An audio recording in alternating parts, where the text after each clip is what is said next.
Peggy 12.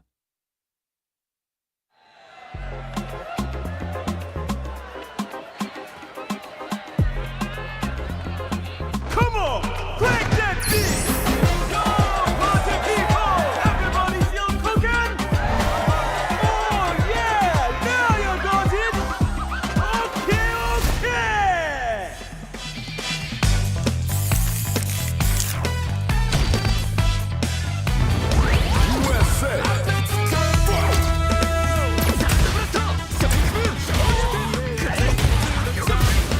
Now, let's go!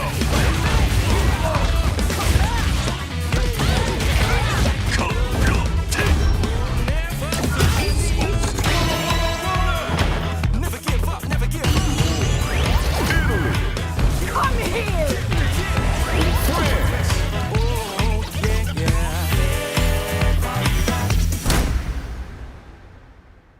He was obsessed, you see, with finding an appropriate vessel for this power. showtime, baby! Prepare. Fight with all your heart! An honor, to be sure.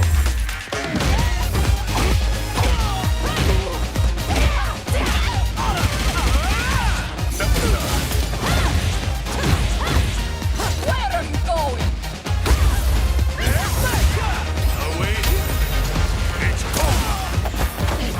Let us begin. No! One more!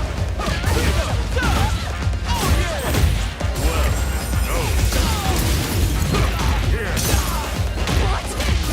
Defend us!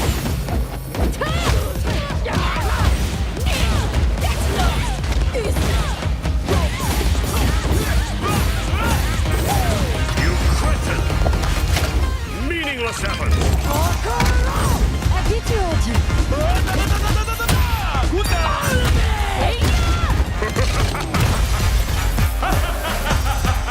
Street Fighter 6.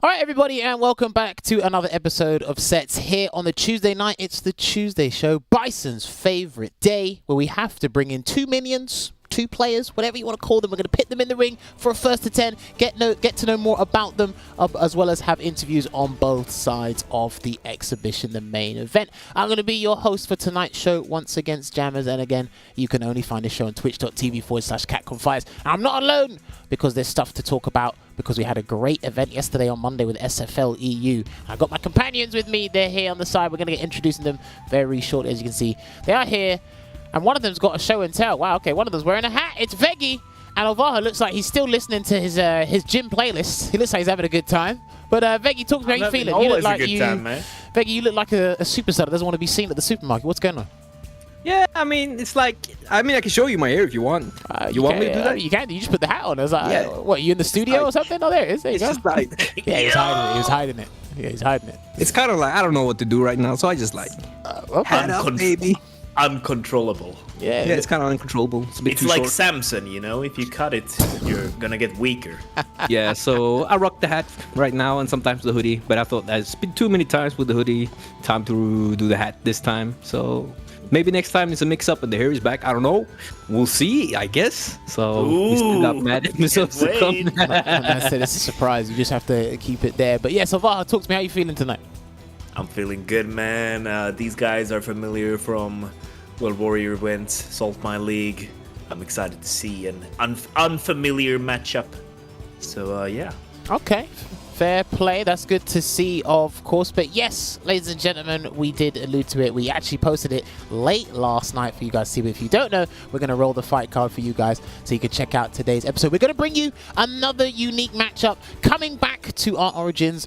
EU, we give America a lot of love, but we have to give the guys on our doorstep some love as well. So yes, this is tonight's episode, ladies and gentlemen. It will be on the left, Akram going up against Snoboi on the right. Now, Akram is a Lucia player. He's he's ended up being a Lucia player. And Snoboi, I've seen him use a plethora of characters, but his main, he did tell me, is Vega. Will we see Lucia versus Vega? The first attempt may end up with 2 other characters at the end of the run. We will see. But yes, you can only find it here on twitch.tv/CatConFight. So yes, as Elvaha did mention a couple of seconds ago, if you were following the World Warrior program, both of these two were part of the Western Europe region, and they actually put on quite the performance. Obviously, none of them qualified for the Cup. That was Kiko who qualified for the Cup. Congratulations to Kiko for that. But these guys were super consistent, and they were even consistent in the finals as well. So I wanted to bring on Akram for a little while because we've been hearing American opinions on Lucia, and it's better to just ask a Lucia main from Europe to see what the perception is, because I'm very interested to see how he picked that. And then Snoboi, I actually didn't hear of Snoboi until I actually faced him in a tournament last year, and I was like, this guy's pretty damn good. But at the time he was playing, it was Mika or Nash, I can't remember who he played Mika or Nash against me, and I was like, okay, this guy's pretty good. And then when I saw how consistent he was in the World Warrior, I said we had to get him on. But then Elvaha said, you know what? Let's bring on Snoboi. So courtesy to Elvaha for reminding me, because it completely slipped my mind until he brought it back up. So shouts to Elvaha for bringing him on. Hey. Big shouts. I don't know how much you've seen of Snoboi Vegi at all. You know, I'm on Ixian's team for this team battle event. It's me, Boltstrike, Mooncomb, and Ixian on the team. And our first match was actually against Snowboy's team, who has Ending Walker. So it's like a tactical thing. So you get to choose what player plays every other time, right? For the opponent and you. So we put objectively our weakest player against Ending Walker early, because that's only 1 point. And then I got put in against the Hilo Kid, because that's also only 1 point. And then we made the decision to put Boltstrike, who I think was the strongest anchor, in the third match, which is also 1 point. But at that point, the only match that mattered was the last. And then Snowboy beat Ixian in the final match and sent us to losers. So that's where I actually know him the most from. But I have seen him on the Assaulted streams. Sorry for that long tangent or whatever. But I thought it was funny that you would ask, because it's not very long ago since we recently just had an encounter. Not directly, but indirectly. Okay, well, I mean, it looks like he seriously does. Directly, damn. He does seriously love the game. We're obviously going to talk to these guys. They are in the green room waiting, but we're going to talk to these guys about, you know, how they feel about the game amongst other things in general. But I'm kind of surprised because, I mean, if I'm not mistaken, Snowboy does rotate a bunch of characters. He's told us Vega, so. But he uses a bunch of characters. I mean, I've seen Nash, Mika, I think Urian. Have you seen anybody else he's used, or has he just got the 11 route? Vega? Yeah, Vega's his main, but I'm saying outside of Vega, has he used I haven't else? seen anything outside of that, but that's already like a boatload of characters, so it's kind of hard to imagine someone just juggling them. What is interesting though is right. That he doesn't pick any good characters. He only picks Slash. I mean, Mika's good, Nash is elusive, Urian. It's the same thing like Urian's last debatable. episode with Ramsey? I don't know. Ramsey said luck of the draw. Luck of the draw. Maybe it's the same thing. We gotta ask. We'll ask. I don't know. Sometimes I do feel. We'll ask. Sometimes I do feel some of these players did it on purpose. They just don't want to admit on public forums or social media. Like, yeah, I'm picking all these characters just to see which one actually works. But listen, even low tier characters can give top tier characters a bad matchup or a hard time or whatever. But we will see as well. But yes, ladies and gentlemen, as we are doing this show, we've got to give you that runner show as well to let you know how things break down. This is the European region, so we're doing things to European time, of course. But yes, Street Fighter news is what's happening now. We're catching up because there is one big thing we are going to talk about, and I think everyone's going to misconstrue when I say that. But yes, we're talking about news and catching up with each other for the first 10 or 15 minutes, of course. And then we're going to go to the players' interview, which they are in the green room waiting. And we're going to have a lovely chat with them about their characters, their quirky character combinations, amongst other things as well. Because there are some serious questions I do want to ask these two because they're from not so popular regions. So it's going to be interesting to delve into that. And of course, after that chat, we're going to get prepared for the first attempts. If you don't want to stick around for the preamble and all the nonsense and us having a laugh and getting to know people, you know, conversation, what you people forget to do, you're all typing instead of actually talking to each other. We're trying to talk to each other and have some fun. Then you can come back in about 35 minutes or so, and that's when the first to 10 will commence. And I'm pretty sure someone in the YouTube comments watching this, they'll go, hey, all right, when does it start? 58.14. All right, time starts here as we watch the first to 10. But yes, of course. Now, there is something big that happened yesterday. SFL EU. The playoffs happened. And of course, that happened. Vegi was involved. But Vegi commiserations, because Zero Nation's road, their journey, has come to an end. And I think I might remember incorrectly, but I think Mouse is the team that gave us the most trouble in the entire league. We beat every other team at least once, and if we didn't beat them, we were close in the regular season. But I think Mouse was like, they beat us the first time. They beat us I think, did they beat you 40-0 twice? Because before the playoffs, you had to fight them again. No, yeah, it was the Phenom Broski anchor match, and that was the first time round. Yeah, so we actually, I guess we won that one actually, but it was still very close, and they were still figuring out their anchor, and then we lost the second time, and then we lost yesterday. So I think, yeah, when I think back to it, I think they were ready for us, and I mean 40-0 yesterday, so. Yeah, listen, what man, can you say? I mean, there's probably many things you can say. Win, sometimes you lose. Sometimes you win, sometimes you lose. But again, of course, this was determined through seeding of the regular season before these guys went to playoffs. That's why, because obviously a week before this episode aired last night, these two teams actually faced each other to help determine their seeding, which is what got the Mouse in the beneficial position of the home side to be able to counterpick the away side. Veggi's team had to basically expose their underwear and say, yeah, I'm wearing this tonight. And then they could counter accordingly. But I mean, overall, since you are out of the competition, you had a great team with Fino, Rickerman, and Dr. Goodlag. But overall, the experience, you guys wanted to go all the way. But I mean, like, was it fun with you guys? Was there any turbulence? Like, what was it? Because I mean, to get that far, and also it looked like all smiles on your faces. I mean, Fino looked a bit stressed. He tells you he isn't stressed, but I mean, we were definitely sad, not disappointed, because disappointed is losing when you think you're going to win. Yeah. But we definitely had a shot at taking that. I've been backtracking actually now. I think we might have won the first, because Phenom had Broski in the anchor. I remember that particularly. Or it might have been a draw played out in the first one or something. I have to check that later. But after we lost, it's not like we're thinking that we didn't have any negative thoughts, because we enjoyed our journey there the entire time. We had a lot of laughs, a lot of jokes. We were sitting together playing in the playing area, both at the recording studio and at the Geo Gaming House, and eating hummus from the store and drinking Pepsi Max and Diet Red Bull. And just like enjoying time, joking. We had a really, really good time. There was never any salt between us. There was never any blaming, and there was never any anger or issues between any players. So we just had a great time in general. So you know what we call that? What? We call that the Scandinavian synergy. Wow, I like that. So what? That's the double S. The double S ranking. Okay, I see. All right, exclusive to the Scandinavians. I see. I'm not involved in that at all, so I don't understand that. But no, Veggie, let me ask you this: if there was a Street Fighter League to return, would you pick that exact same team? We would have to see what's like. You know, remember Street Fighter 4, Street Fighter 5? How many of the absolute best players in Street Fighter 4 were no longer the absolute best players in Street Fighter 5? There was some of them managed to hold on. Like Problem X was still very, very, very, very strong, winning stuff. Phenom was still very, very strong. Luffy became very, very strong quite quickly, but a lot of players fell off. So you can't really like make a decision on a squad before the game is even released. So I think it would. But when it comes to persons, I would always team with these guys. If we team based on personalities, because we had it was just a good time. So, but I think. Answer. No, it's a good answer. It's a company answer. Yeah. I like it. Yeah. No, but I mean, like, you do have to see how the. Well played, Biggie. 5 points. All right, let's go. It's from Croydon, baby. No, Veggie brings up a valid point, and I'm not going to stress this. I can't stress this enough, and I'm going to keep repeating it until SF6 comes out and beyond that point. When the game comes out, it's reset. Everything resets. Certain people, okay, they're going to be doing certain things and whatnot, but everything resets.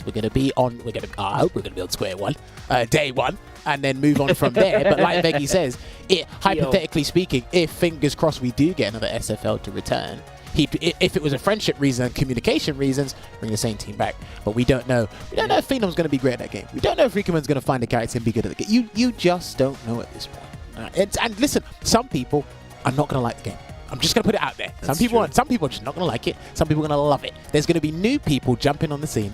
Listen, I'll tell you what, it might not be in the first 6 months, but there's going to be another Ending Walker when that game comes out. There will be another Ending Walker. Ending Walker's already here. I'm hoping he transitions over smoothly to the game for SF6, but there's going to be another one that's coming out of nowhere. We're like, who's this guy? And he's like, nah, I just love 6. I just love Drive Rush. And if I could give like a tip to players, it's like, because I've not been through this swap right once, or we could say twice, but Street Fighter Cross Tekken was very similar to Street Fighter 4 in terms of movement. 3 or 4 transitions at this point. Yeah, but Street Fighter 4 to Street Fighter 5 was a big change, and if there's any advice I could give, it's just to, whatever you think at first, just accept and play, and not think about like, oh, I used to beat this guy 10-1, now he's beating me 5-0. There's no point in thinking like that. You have the past. It's there. That was that game. Now we had a new game. Now you're trying to learn this new game and not think like, oh, I have to keep beating these guys or that guy. Just play the game. Maybe that's the best, easiest way I think to learn. To not think that, oh, I need to beat this guy. So that's my advice. Learning from my own mistake, being like really prideful and like, oh, I used to beat this guy. Now I'm losing. But if that happens again in Street Fighter 6, I'm just gonna keep playing and not think too much about it. And that's my advice when the new game comes, because there will be changes. He's basically saying repress your ego. Yes. Be open-minded. Good advice in general. That's good. But yeah, speaking of which, before we do move on, there was an announcement by Capcom Fighters regarding Street Fighter League. If we can pull up that tweet or the image, it should be here, because I actually wasn't expecting this, because sometimes the announcements just come out of nowhere. You don't really know what to see. But yes, ladies and gentlemen, apparently there's this thing called Street Fighter League World Championship. I don't know if you've heard of it. We just had our thing in EU. It was just a small little league with like 24 of us who were having some parties, and we've got party poppers and crackers and everything. But then apparently there's this thing that it leads towards called Street Fighter League World Championship, and it's happening the same week. Can you believe that? The audacity is happening the same week as the Capcom Cup. What's going on here? I don't know what's happening. February 17th and 18th is going to be in Hollywood. If you are planning on going and want tickets, or you're going to be in the area around that time, you want to go see the finals live, world finals, by the way, because if you do understand how the format works, there's going to be 3 teams from the winners of the EU League, the winners of the US League, and the winners of the JP League. They're all going to congregate under one roof, and they're all going to complain about each other's characters. And you can hit the link at capcom.us/cup tickets if you want to go and witness the finals live and direct firsthand. Because I believe, if I'm not mistaken, shouts to Big Bird, Angry Bird, and Punk. They were in Japan for a little while. And they went to go watch the Japan finals, I think it was a couple of days ago. So now they're doing that for the World Championship. So if you want to go see those live in person, there is a link there. We're going to put the link in the chat later. We're going to re-advertise this at the other end of the show as well, just to let you guys know. But again, there's still LCQ tickets on sale. There's still the SFL Championship tickets on sale. You can still sign up for the LCQ if you want to join that bloodbath and get your hairline to be receded. I don't feel sorry for anyone in that bracket. There's many things happening because we want to make sure we close out Street Fighter 5 on a good night and have a smooth transition to SF6. But yeah, honestly, I cannot wait for those SF finals to be happening as well. Now, it's going to be an amazing week. That's all I can say. Well, yeah, you're just going to be grinning from like cheek to cheek because you're just in the cup and you're looking forward to it. Obviously, I know you guys are just getting down and dirty, practicing because you need to do that and stay sharp. And again, it's not always about playing the game. Some people, their preferred method is to play the game daily and, you know, just be in the lab, like lab those scenarios, hypothesize those scenarios, whatnot, and all this stuff. Other people just do image training, or they just think about it, like, you know what, I'm gonna press crouch medium punch here today, and it's like that's it. Sometimes that's all it takes, and it gives you that mental reset as well. I mean, some people prefer to. I've seen some people, they'll practice hard up until a week before the event, and they don't touch the game, or they don't touch their preferred thing a week before, and then they come in fresh. Obviously, then the rust is a little there, but they got the mindset fresh and ready to go, focus on it. And then there's the determination of a player. Freggy, look for, you know, you can make top 8 because he's like, nah, I want top 8 today. The next guy's like, oh, I'm just happy to be here. Yeah, and it's like, if you have on the day form, like I did in my finals, you can beat players who should beat you. It's first to 2 or whatever in a, it's like, if you're good and they're good, maybe they're better, but still, 2 first games or 3 first games, it's not. How many times have you played against a player who's better than you, but in the first 3 games it's very close, and then the player starts to go far ahead. So when it comes to the tournament and the volatility with the damage on the supers and the V triggers, you can just ready to take like any bad matchup, any hard player on the day. You just gotta feel it, just gotta flow. Yeah, you definitely do it. You might need to do a TikTok short regarding that, but I feel you're gonna be scary because you to qualify for the cup, you had to beat one of your worst matchups or one of your biggest demons in tournament bracket. yeah. So I feel you're just gonna go there with like basically no remorse, and you're just gonna go, "Yep, you got to deal with me today. If I can beat my bad Iggy's gonna matchup." be like, wow, it was such an honor to lose to Daigo. Now I'm happy to go home. Please No, don't. Please don't. I'm not losing to Guile, I think, with Birdie offline. Hold on, what did you say? I don't think that happened. I don't think I can lose to Guile offline. Wait, what did you say? You're not gonna lose to Guile offline. Is that what you said? Yeah, it doesn't matter. Hey, Richard, did you record that? Richard, Write did you it get down, that? write it I'm just not gonna. I'm Okay. just not losing to Guile Ship offline. it and clip it. I hope Ship it and everyone clip has clipped that, and then when he loses, he's done. He's finished. Right. Anyway, right, we're gonna move on swiftly because we got to talk to the guys and hear their opinions regarding the game, of course. So yes, if we can get Akram and Snowboy to unmute their mics, I want to talk to these guys, know more about them before we get these guys ready and pumped to play their first to 10. So let me find out. Akram, Snowboy, can you guys hear me loud and clear? Yes, we hear. Yep. Hey, Yo, perfect. welcome. All right, so gentlemen, Bonjour. thank you Bonjour. very much. Bonsoir. Get it right. Anyway, Come on. now, gentlemen, gentlemen, thank you very much for joining us tonight, taking time out your day to join us, because it's been a pleasure watching you guys play Street Fighter. But now we get to talk to you guys as well. This is the first part of the show. We get to know a little bit about yourselves, as well as find out these interesting character picks, because you guys seem to be having fun with them, so we need to find out why. So my staple question always at the start of the show, I like to find out where people's names come from. So Akram, I want you to tell me first, where does the name Akram come from? Actually, Akram is just my surname. Like, it's my name. Okay, so that's just, is that the name? Is your surname or your first name? It's my first name. And did you have a handle before this where it was too difficult to Nah, I pronounce did or whatever? not. Or you just said, nah, Akram, this is it. I want to be known as this when I go places, or? Exactly. When I was on the Xbox 360, I was looking for something, and I was like, yeah, nah, I'm just putting my name out there. And Okay. the VVVs are just like, it was already taken, obviously, so I just had to put something there. I love it. You know when your back's up against the wall and you just want to put your name, and it's like, sorry, this name's already taken. It's like, what Yeah. fool has taken? It's like, no one has this name. Who's taking it? And then you just got to put 4 V's, and then people just go, yeah, here we go. Where's the 4th V? What does it stand for? What's the symbolism behind this? But no, okay, no, I like that. I like that. I just want to add to that, Jammers, because my nickname is actually Veggi, just Veggi, but Yeah. because of Xbox 360 and it's a common nickname for my name, I just had to go with the EY, which is like everyone. That's it. It's cool. It's just okay. like, our names are determined by who's first sometimes. So yeah, that's all it is. I'll tell you what, Akram did mention 360. If you've been around those days, you've been around for a long time. And I tell you what, times have changed Love from the 360 That was days. the Wild until- West. Hey, That was listen. definitely wild. No, do you know what? I'll tell you what, just a tangent real quick. Some people today on social media got their backbones from Xbox Live. If you missed that era, then boy, you missed out on something. But that's just me It's down on personally. the backbone. But Snowboy, what about you? Where does the name Snowboy come from? It's not really that deep of a story. My Steam name used to be Snowboy, so I just I copied it. Rest of it.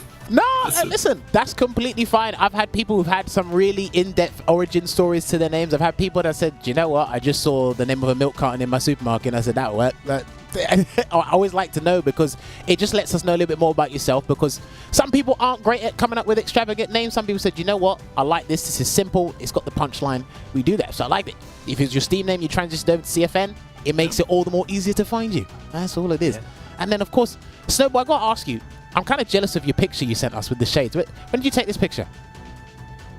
One day before the announcement. I like you said, put the shades on. Do you know what? I feel more people just going to put shades on, give their identity. I like that stuff. Yeah. I think it's brilliant. Now, I've got to go back to Akram. Akram, we've known about you as a player for a long time. Obviously, I think you came more into the limelight with Street Fighter 5, but like you said, you were playing Street Fighter 4. Yes. Veggie, what character was it? Makoto. Makoto, yes. Makoto. That was it. So, I know you for being a Laura player. I think it was Laura. Then you transitioned to Yes. Colleen, and now you're on Lucia. What made you pick or stick with Lucia as a character, Akram? Actually, I'm gonna correct you there. I switched to Jury after Laura. Did you? Like, Okay. Yeah. I main Jury like for a year or two, and I definitely missed miserable that experience. chapter. Yeah, well, okay, that's why I don't remember. Yeah, she was really bad, Jury, at that time. She was like the worst character in the game. Oh, okay. But okay, so I can see you gone Laura, Jury, Colleen, Lucia. So why have we stuck with Lucia? What's about Lucia that's made you stick with her? Well, I think Colleen fits more my playstyle. I play more calm with Colleen, but I just wanted to have fun at the end of the day, so I decided to go with a more aggressive character. And yeah, I was looking for something. Lucia came out. I played Lucia. I did some serious damage in Belgium, actually. Okay. I lost to Takamura in grand final there, but they actually sent me to the Capcom Cup Last Chance qualifier in 2019 because of her. So it was like, oh yeah, that's my character. I'm sure of it. Nice. Okay. So that's Sick. that's why I keep playing her.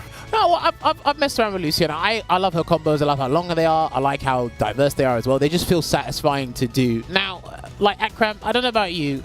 I've spoken to a couple of Americans, and some of them have this weird perception that Lucia's the worst character in the game. Do you agree with that, or are they far from the truth?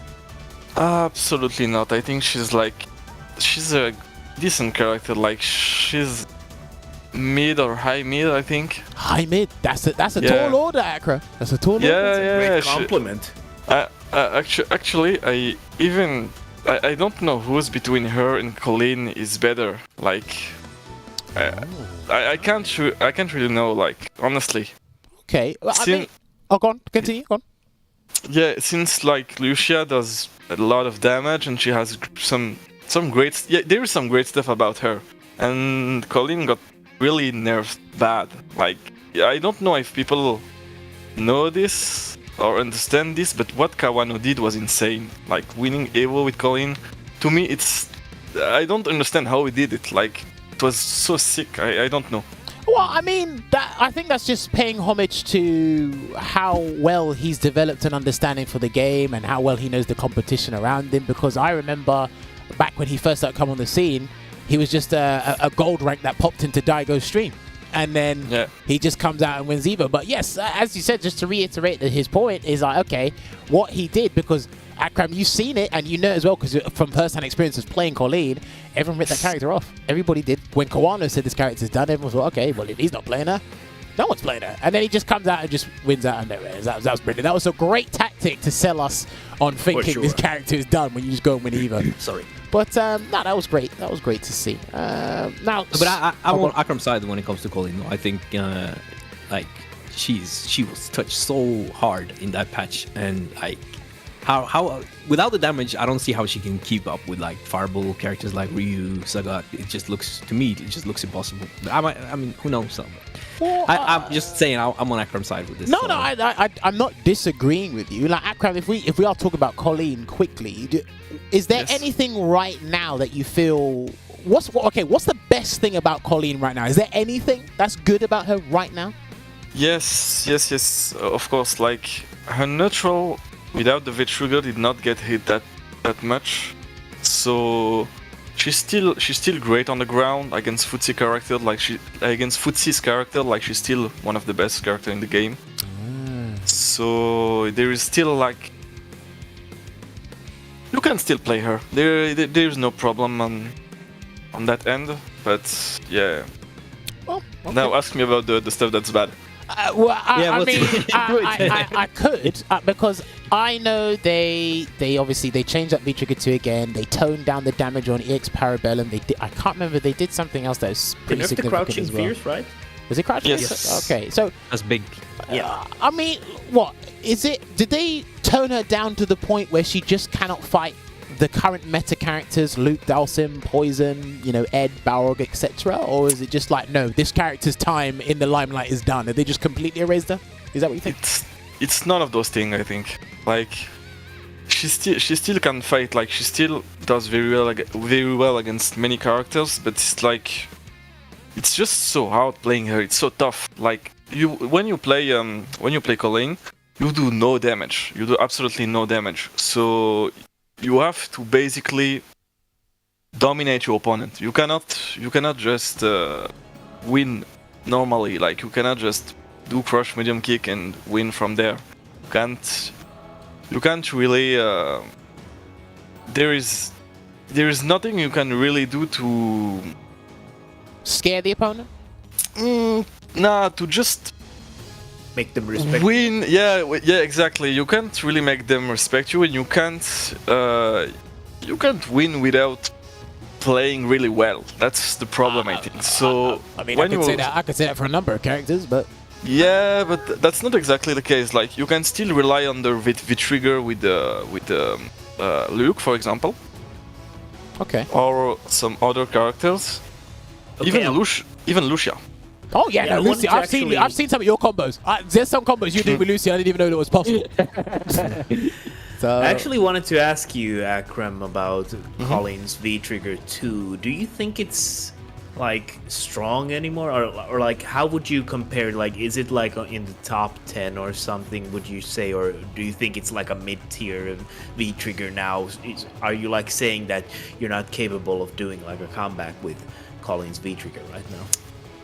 Alright, I think it's good. Like it's pretty decent. It's still a good V-trigger. There is no doubt about it in my mind. But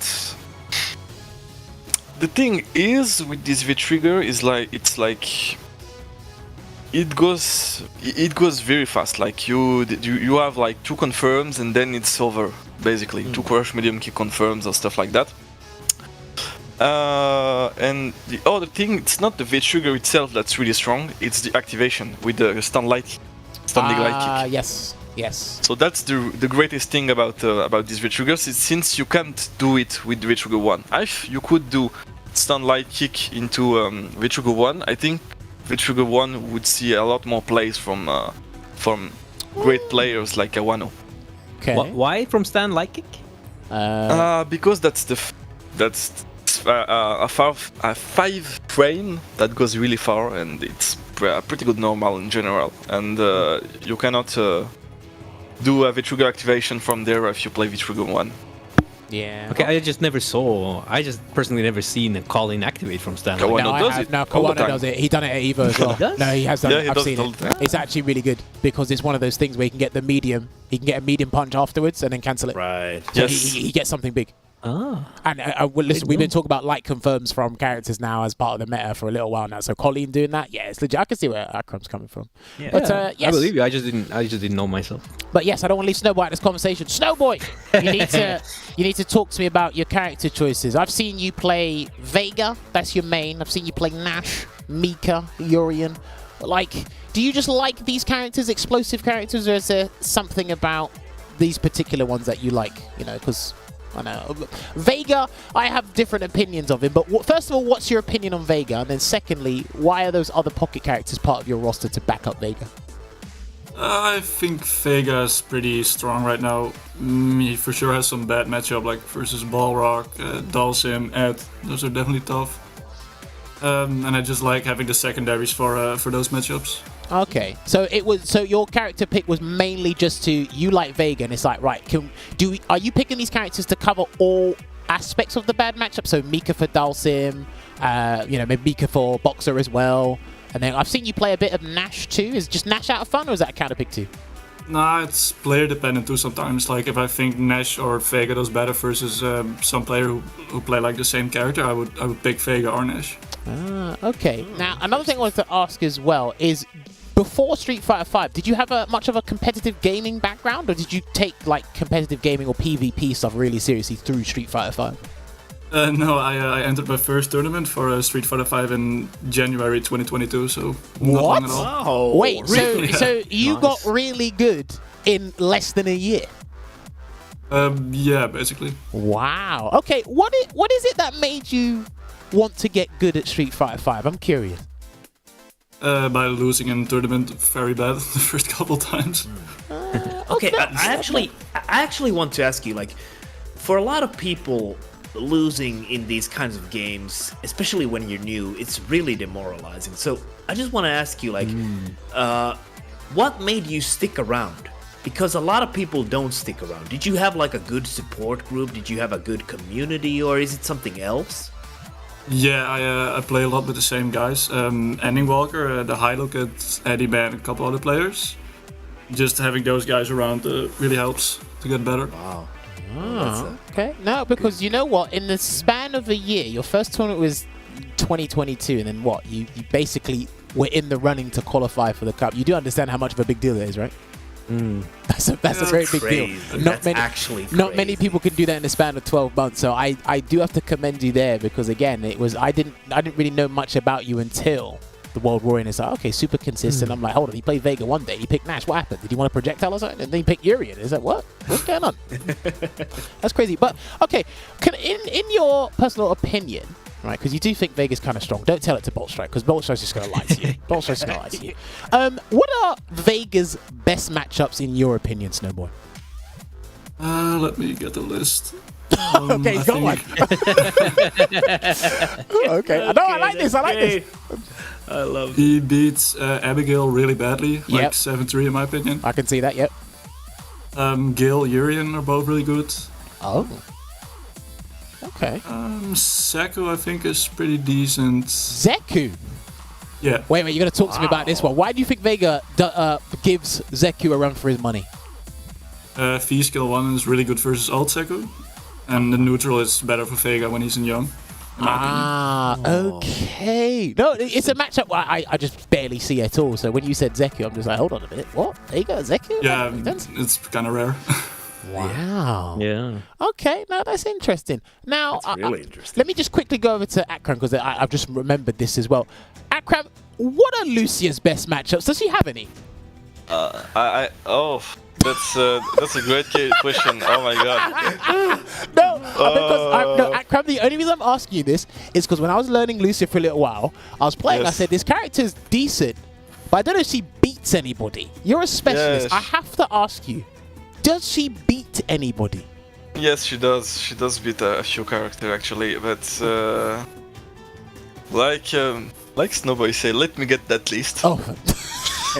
No, do you know what? I like that these guys have written this down, because I don't know how often, first of all, you get asked this question, and I was really stumped to find out who Lucia actually beats, because all I hear is Lucia's the worst in the game, Lucia can't do this. I'm like, I don't know what game you're playing, but it's going to be interesting once Akram does find that list, because I am curious. Yeah. Of course.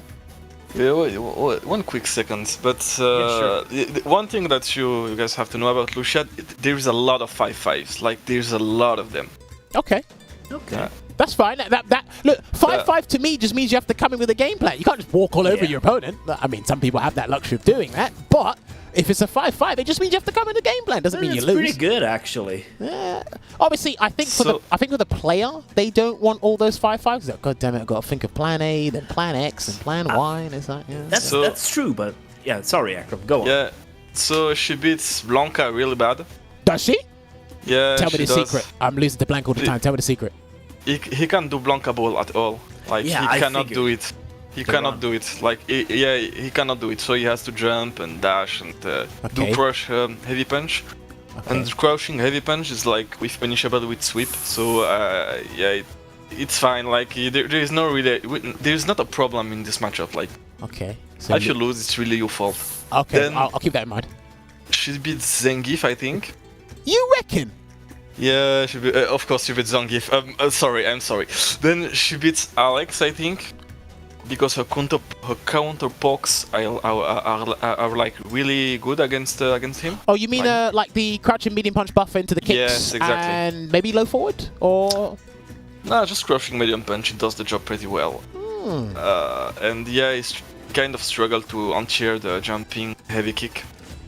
Wow. And there is some stuff like that. Like, he can anti-air with the NEX bar, but like anyway, she does okay against him. And Honda. Honda, she beats Honda. Some other characters, she beats Nash too. Does she? Yeah, she does.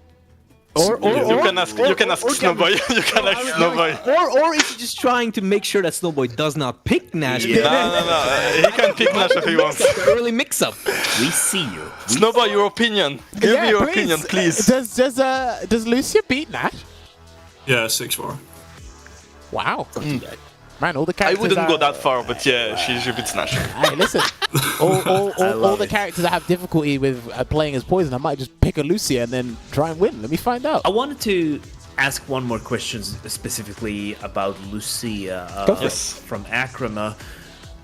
What is the difference between picking V-Trigger 1 and V-Trigger 2? Is it like a matchup specific thing, or is just the one of them clearly better than the other? Or like, how do you approach picking V-Trigger with Lucia? Because I don't really...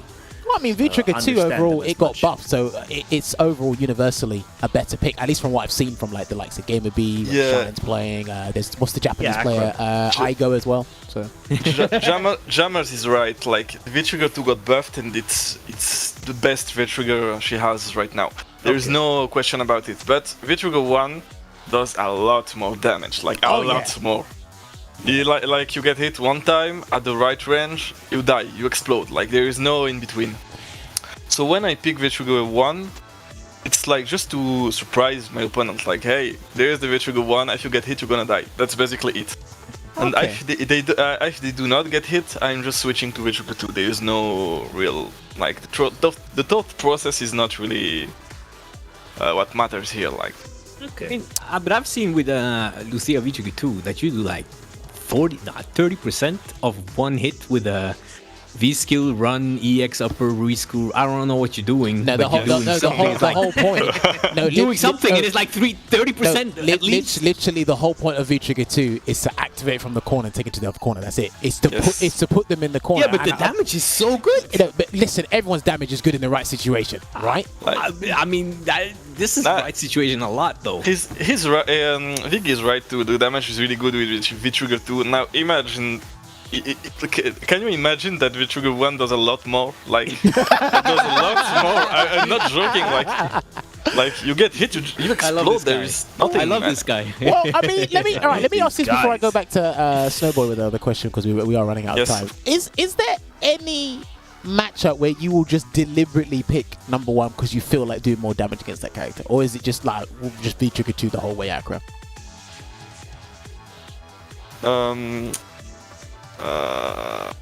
I will never pick V-Trigger 1 the whole way. Like I don't see the point. Okay, it's just a personal preference thing. Where you're like, oh, this guy doesn't block, so I'll do my 400 damage combo on him and then just call it a day. Nah, not exactly. It's like if I pick V-Trigger 1, like for example in this set, I'm probably gonna pick V-Trigger 1 at first.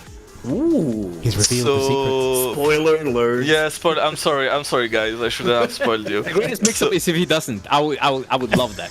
Nah, I'm probably gonna pick V-Trigger 1 at first. Okay. Maybe not. We'll see. So yeah, I'm gonna pick it, do a lot of damage, win a couple of games, and if it doesn't work, it's not that bad because V-Trigger 2 is really strong. Anyway. I love it. Win Okay, a couple no, of I like games. that. I Let's like go. that bravado. This is why I love Akram, and you guys should love him too. Right, we've got time for just I'm a one fan. more question. This is for the both of you, but I want to get Snowboy's opinion on this first. I'm going to see if he surprises me. Snowboy, in your time of playing Street Fighter 5, who do you think is the best character in the game? Poison. Wow, another one. I love it. Another one in the books. Why? Another Okay, one no, in the books. Do you know Mark what? that down. Snowboy, indulge me. Why do you think Poison's the best character in the game? She's really easy to play, really strong V triggers, V scales, best EX move, best 3-frame, really good anti-airs. Just amazing. All Damn. around. I like that. That came from the heart, by the way. Yeah. Akram. I love it. Now, Akram, well, thank you. A lot of people do. Akram, you said what? As is, you had an opposing opinion. Who do you think is the best character in the game? Yeah, I don't agree with Poison, but I think it's between Luke and Dalsim. Yes, nice. One of these two. I'm not sure. Like maybe I'm leaning toward Dalsim a bit more because I've seen Japanese do wild stuff against Luke. So I don't know, but yeah, between these two. Okay, no, interesting. I like it. At least we've got an overall top 3 there. Every time, everyone throws me off guard when they say Poison. I'm like, oh, I wasn't expecting that, but here we go. They'll tell me their opinions. I love it. This is why I love these people. All right, ladies and gentlemen, we're going to take a short break, and when we come back, we're going to have Akram and Snowball in this first of 10. We're going to see Lucia versus Vega. Give us 5 minutes, and we'll see you in a bit. Heart rate. Space-time distortions. There's still puking out dinosaurs all over the planet.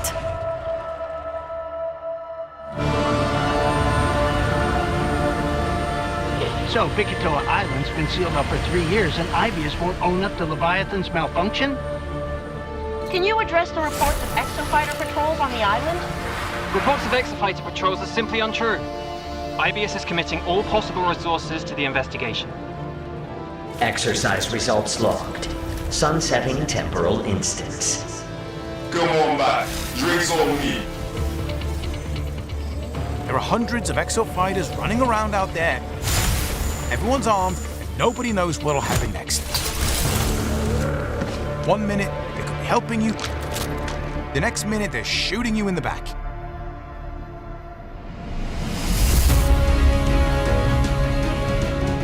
You need to keep fighting until we can figure out how to destroy the Leviathan. It's trying to build stronger exosuits, so it's pulling any exofighter in their hold back in time to these bloody war games.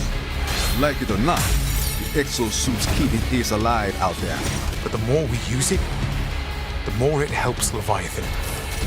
Well, that's not an option. One way or another.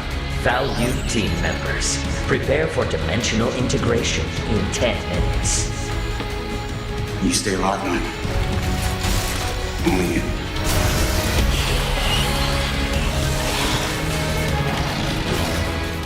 If you give an AI like Leviathan the directive, improve our exosuits, it has to complete it. It doesn't matter whether that takes 100 tries, a million, all for the perfect suit.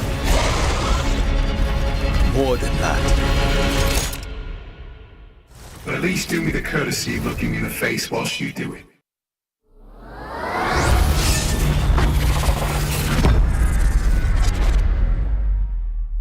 Okay, pinky, forefinger, back to middle, full wrist articulation. Then we do it in reverse. Begin. What the hell are you guys doing? It's a secret robot handshake. Good morning, Victoria.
What is up, ladies and gentlemen? Welcome back to Capcom Fighters here on Twitch. It's set the Tuesday show nowadays, and we're about to start a set.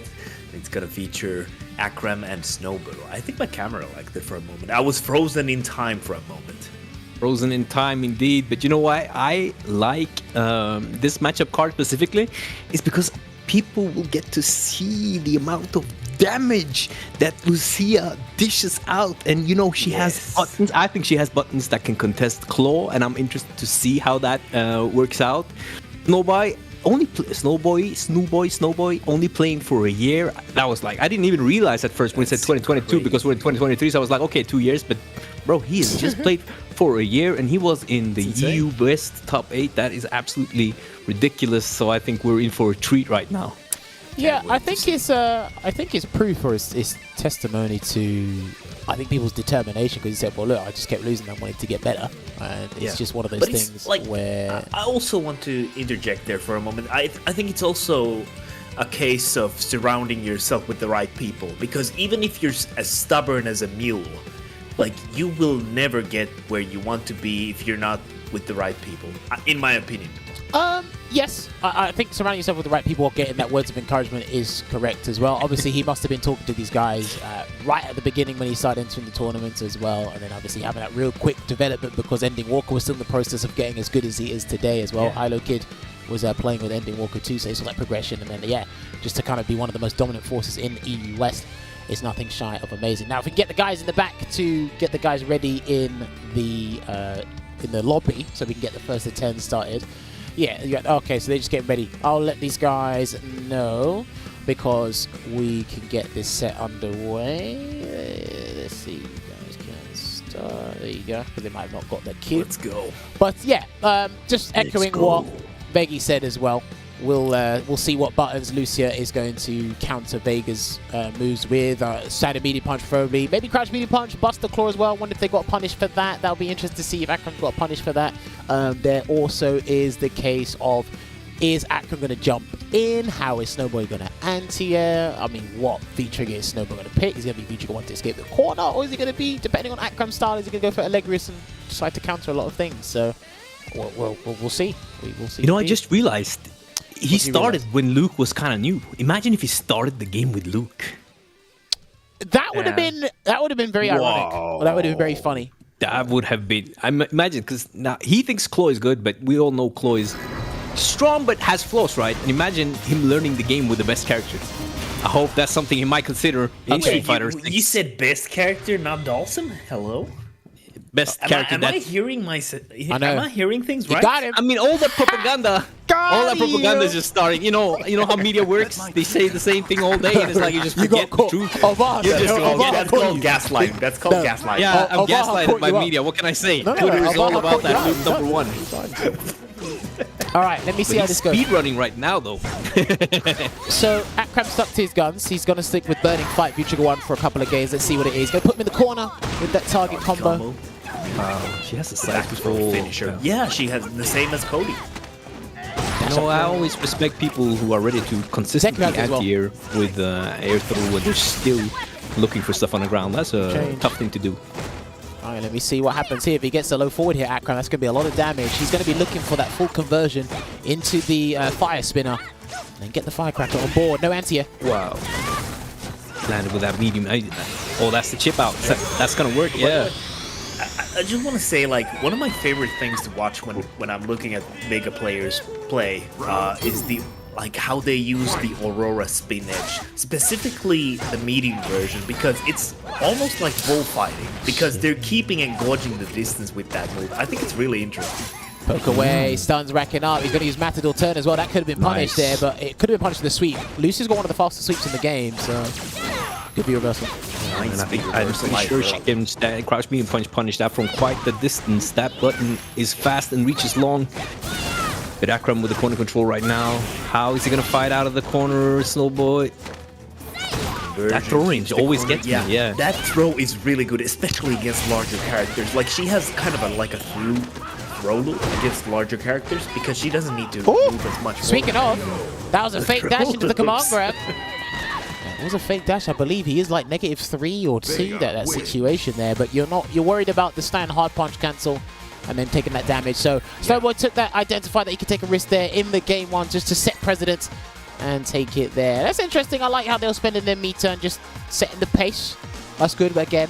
But it's not a matter of if, it's when is Akram going to swap over to V-Trigger 2, because he might not want to have that extra V gauge of waiting time. There you go. Punish on the Buster.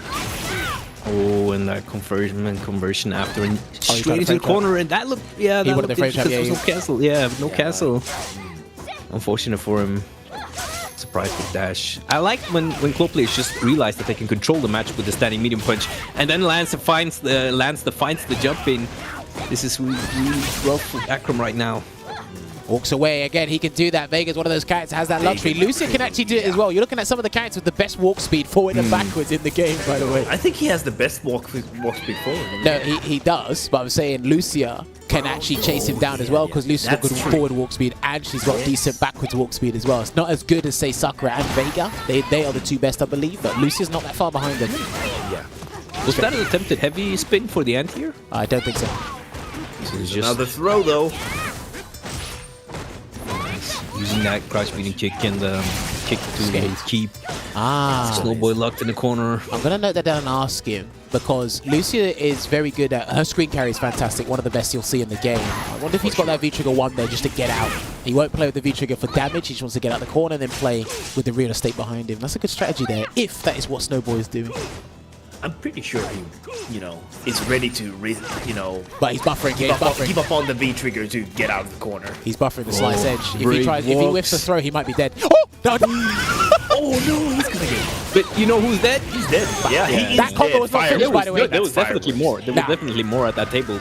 So you could do one more EX move after that. That combo was not finished. Yeah, and that was like 20% at low health speed, and that's beautiful buffer. She has such a strong buffer game. Good call out there with the EX ASE, throw invincibility. And already in the corner. And he's out know again. that had throw invincibility. Yeah, the EX slices had throw invincibility for years. Wow. I think it's really interesting to see how this can get out of hand really quickly for Snowboy. Like, establishing all that, controlling the neutral, and then just Lucia banging on the Nor like... Takes advantage of the negative frames, gets that dash out throw. If you get clipped by that Aurora Slice Edge, you're done. That's true. That super is there, ready. Trying to bait out something like a neutral jump, maybe. With those run stop, and there comes the activation. What's it gonna be? Throw. Dangerous to walk too much right now. Any hit from Snowboy can be big. He's buffering something. He wants that CA hit, because that's the only way he's gonna kill Lucia. Burns that bar, completely expends it. No combo though. That had the whip punish, but no cancel. I don't know if he's looking for super there though. Yeah, that's interesting to know. And those great walks, he's so well adversed at knowing like how and when to do those walks. He's buffering. He might buffer the. He might buffer the Crimson Terror. No, he might do Crimson Terror instead, but he cancels. That's fine. He had the V trigger to cancel it. It is an amazing sweep. I think it's either Lucia has a sweep that's 1 frame faster than Vega's. But obviously, Vega's travel distance is exponentially better. Or I think they're the same startup.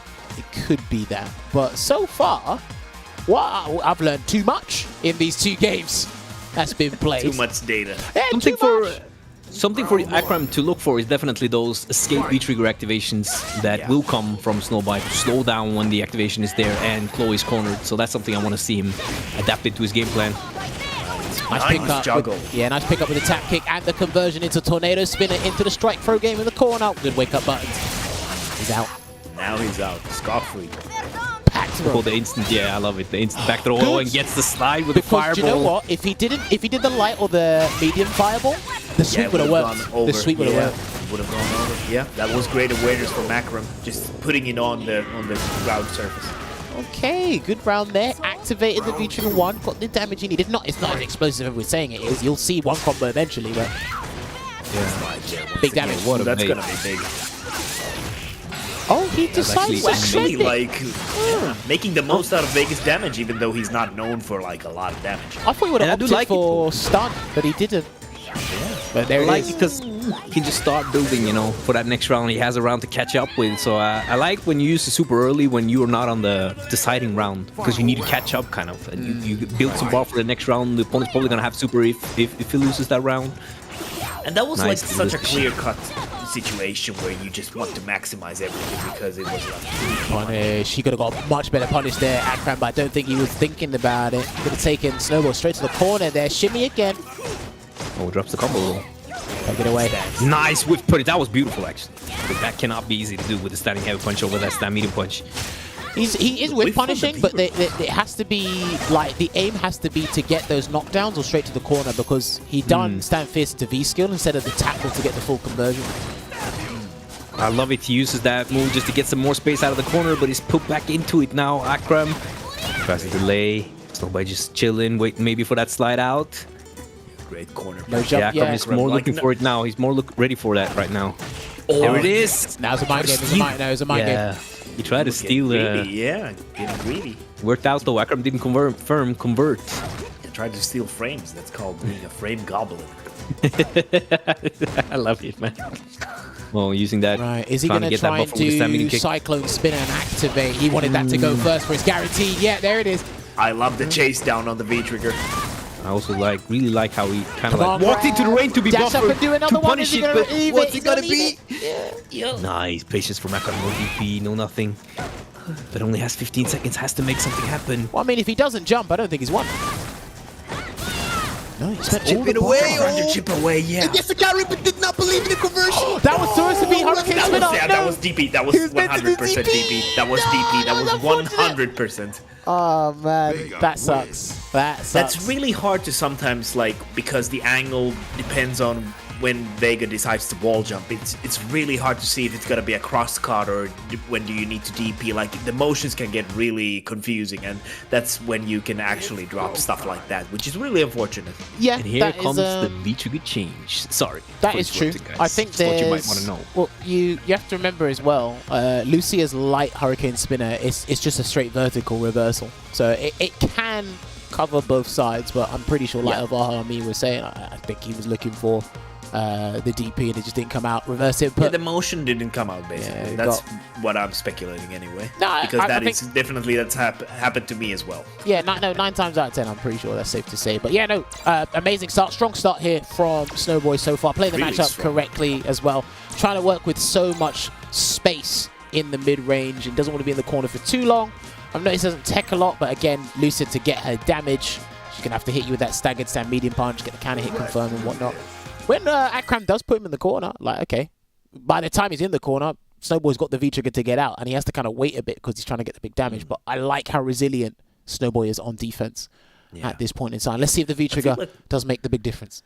I feel like his playstyle is going to fit this 3-0 situation really well as well, because he plays Vega, and Vega is all about the movement and the spacing and like single hit normals, for example, just chipping on your opponent. So I feel like this is a fantastic position for him to be in. I feel like the character works really well in this kind of situation. But that's just... Yeah, we will see indeed. But again, the neutral is still the same. Gets that buffer into Cyclone Spinner. Just finds that. I love that with the fireball, but Snowboi is so ready to punish the high fireball with the slide. Tries to find the activation with the V skill. Akram already fighting for his life, kind of. Now, the difference in these V-triggers is, with V-trigger 1, he could do regular version of Cyclone Spinner and activate to V-trigger. In this one, he has to be X version. There it is. You know what I like about Snowboi's gameplay as well? He stopped doing Aurora Spin Edge when he's getting near the corner because he doesn't want to move backwards as much as is necessary. Wow, that was such a high level walk. He did the walk forward, down back, walk forward, throw.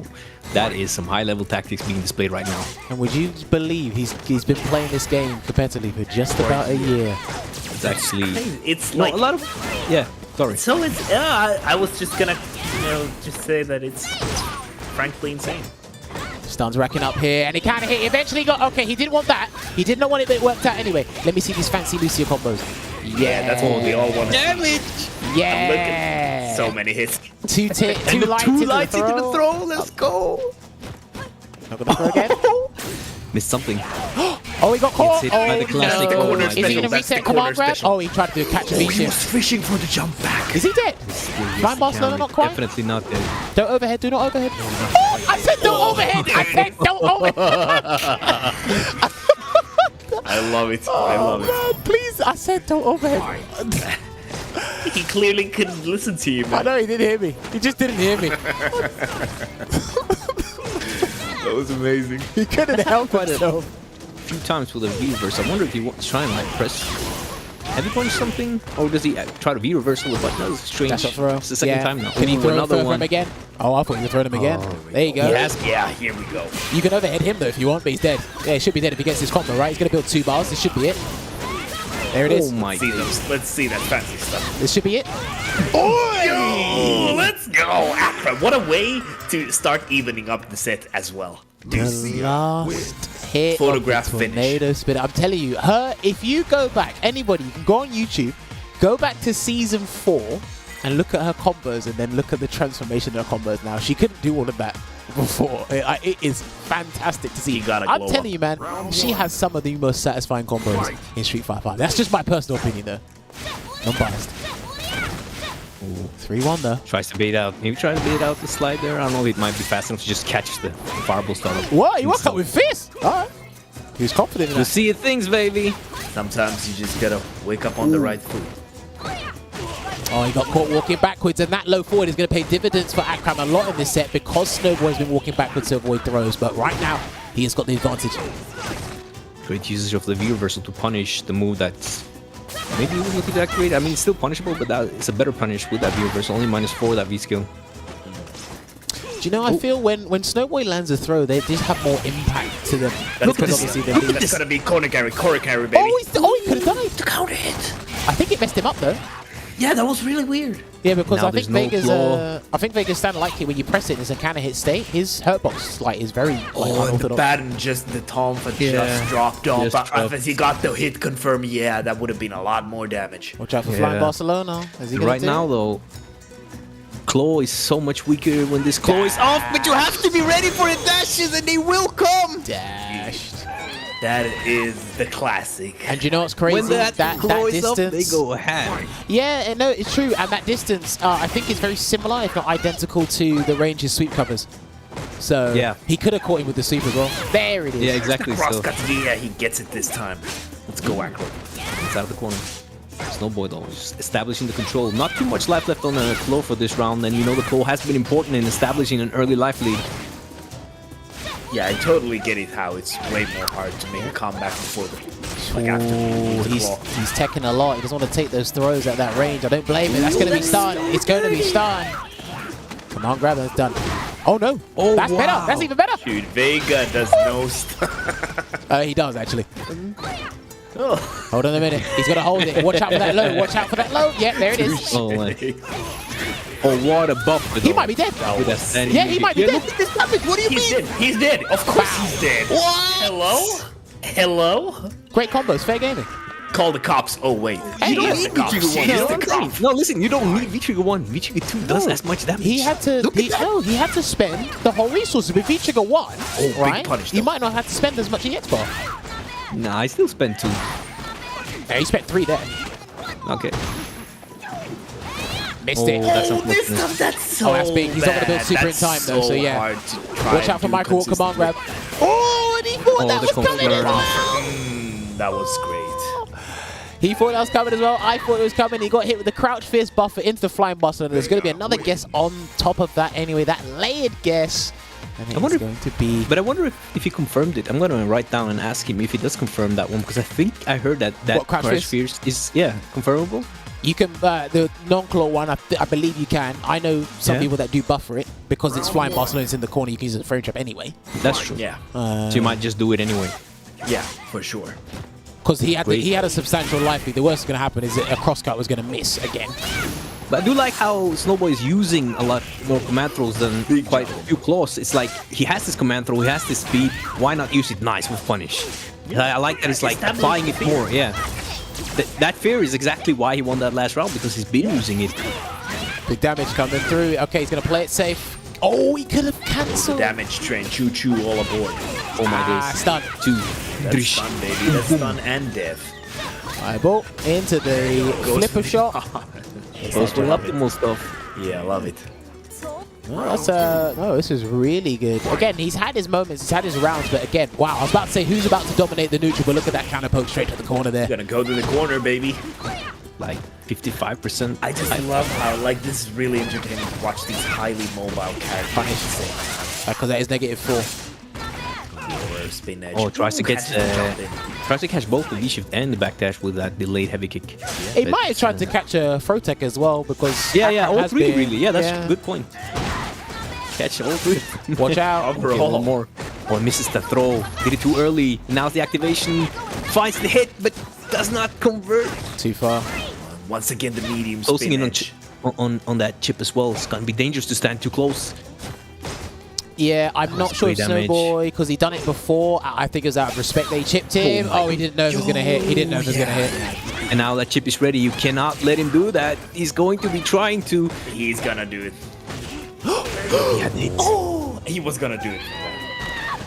But he doesn't need to now, because Akram definitely wanted to just finish it. And instead, now Snowboy alive with a full stock. Great walks though.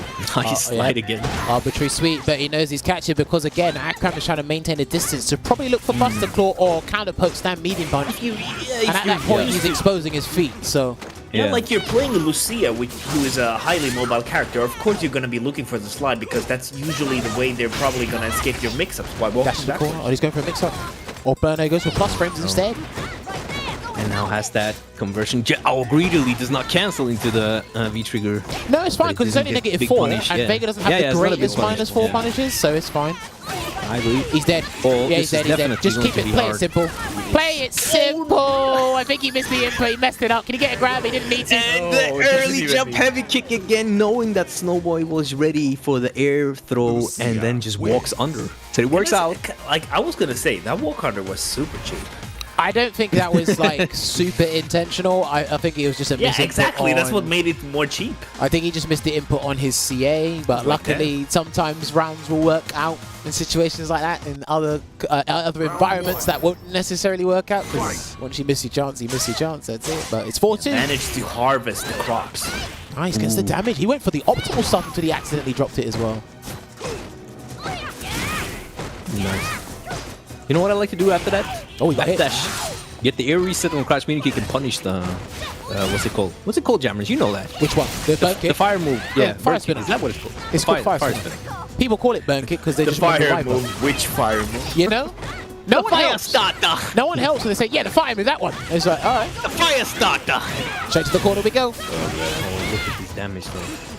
And the corner carry is an amazing VG right now. Like Akram has a good idea about the timing where Snowboy wants to do the V reversal, but he's still missing on a frame or two. That was amazing. Oh, and I think Snowboy missed that meaty. Yeah. Or did he intentionally put himself out to get the throw to whiff? Either way, works out. Snowboy back in the lead. He's still waking up throw a lot though. That's the thing, and he's still getting shimmied for it. And the thing is, Snowboy's playing it extremely safe because he can block a reversal if need be. He's still not. There's so many almost medium. And Akram is really good at like knowing when to stop, leaving gaps and going for the true one. He's been getting a lot of mileage with that. See, he done it again. He's done it again. He's doing a lot of wake up tech. I haven't seen him. I haven't seen him do much confirms on the low forward. It is doable, especially to. One, yeah, probably wanted. Oh, and here comes a mix. Nice, it's rough. Do not throw. Do not. Wow. He went to throw because I thought Snowball was going to do super, but he comboed in there. You're lucky. Wow. He's not dead? Wow, that was no damage. Yo, he had decided a long time ago that he was not taking anything on that wake up because he was miles away. He was like, you know what? I'm gonna let it fly. I'm going to DP. No, Akram made the decision. I'm going to DP. Snowboy was just like, you know what? No, Snowboy went for a real shimmy. He just went in and then he came out. And he was just like, oh, there you go. That was crazy, but yeah. That was an excellent bait there, and again, you can see who's more committal and non-committal in this matchup. It's difficult because I knew from watching this that yes, Lucia that could have been a punish. Lucia does have good counter pokes, to Vega's like moves, but Vega's the one dictating a lot of things in this matchup, and the way that Snowboy, his playstyle is being illustrated to us. Oh, once again missing the punish on the V reversal. This time was the fierce version. I mean the punch version. Stand heavy punch though. Somebody said the CA of Vega has no invincibility. It's invincible to throws. You can get it. You can use it against throws. Damn, nice with the slide. That's why when Akram activated and he threw him after that situation before, I was scared that he was going to do it, but he didn't. Straight to the corner though. Okay, we go to the corner, baby. DP? Express train, express delivery. I love that combo. Straight to your home door. Good for no Snowboy, but he gets put back into the corner. He could maybe have saved the trigger for some kind of activation. Oh, that's gonna be a punish. Nice. Uses the target combo to get the clean punish. Yeah, and that got buffed as well. You can cancel that into super. I think it's got better range now, I believe, in the final version. She got some good changes. That's great. Lucia. Snowboy has been using that V skill one pretty effectively. Here we go. Activation. Chases it down, does not get the catch on those recovery frames. Do you know what you should try and do? You should probably try and jump at one point. If you're not going to punish it, take those huge plus frames from the jump. Yeah. Speaking of the devil. Oh, wow. Nice interruption. Not dealing with it. That'd be a nuisance for Akram. Bro, this damage is so good. Trying to shimmy him again. He's out of the corner puts though. himself Yeah, in the corner though. That was not. He was pretty. Kind of bet it all on getting that back throw into forward throw. Sure. That throw loop. Oh, now you're gonna get slid on. See, I'm not sure about this situation here. He can just kind of wait for the command grab opportunity. He can do slide into V trigger. He's not going to do an arbitrary super, I can tell you that much. There it is. But finds the confirm. But no, he misses the slide. Wait a minute. No way he's going to lose because of that. No way he missed the slide. Damn. Dude, did he do the slide incredibly unfortunate. Did he do the slide too late or too early? It looked like it was weirdly far away. Further away than I'm used to seeing after that conversion. I would need to. I would need to. Maybe have the dash instant. I would need to have the instant replay technology. Production. Can we get an instant replay? I mean, you could go on YouTube real quick and find it. No. Let's just stream some live. That's too much trouble. Wow. Alright, let's see how this goes. He gets the target combo, and her Oki situations haven't gotten better over the years. It's not like the absolute greatest, but again, she's got much better control for the kind of archetype playstyle that she has. Wow. Just missed that fireball, but also got to block on time. That was fortunate for Akram, and here is that beautiful slide. Not being missed that much, so I do think he has an art to it. Dude, he has a great sense of when to use it. Yeah, I totally agree. And see, although if he's gonna slow down. Slide again. Dangerous. He definitely sniffs that out. That has been hit like every time. That's 100% accuracy on the corner. Yeah. And you know what? I don't blame Akram because to this day people still get hit by it. I mean, it's really hard to react when your back is in the corner because it's almost instant in that case. Oh, what was that? He just went a roundhouse with that. Did he think he had V reversal?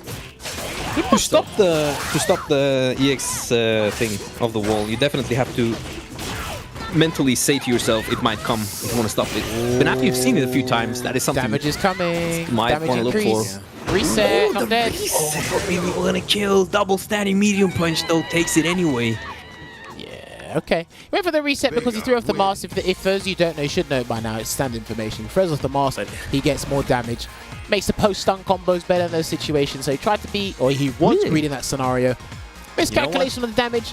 I think as well, that maybe Akram needs to be a little bit less stubborn in terms of when he blocks a button, just go straight in with the EX double kicks into the activation. Maybe try and backdash and then do it. Throw him off guard there.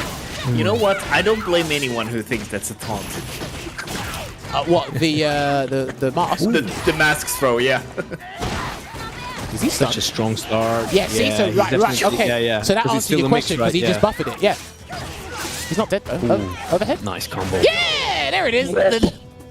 I thought he was gonna go for the instant overhead instead. No? Why would Vega need to do that? He's got an overhead. I mean, he's faster though. Yeah. What, the overhead or the instant overhead?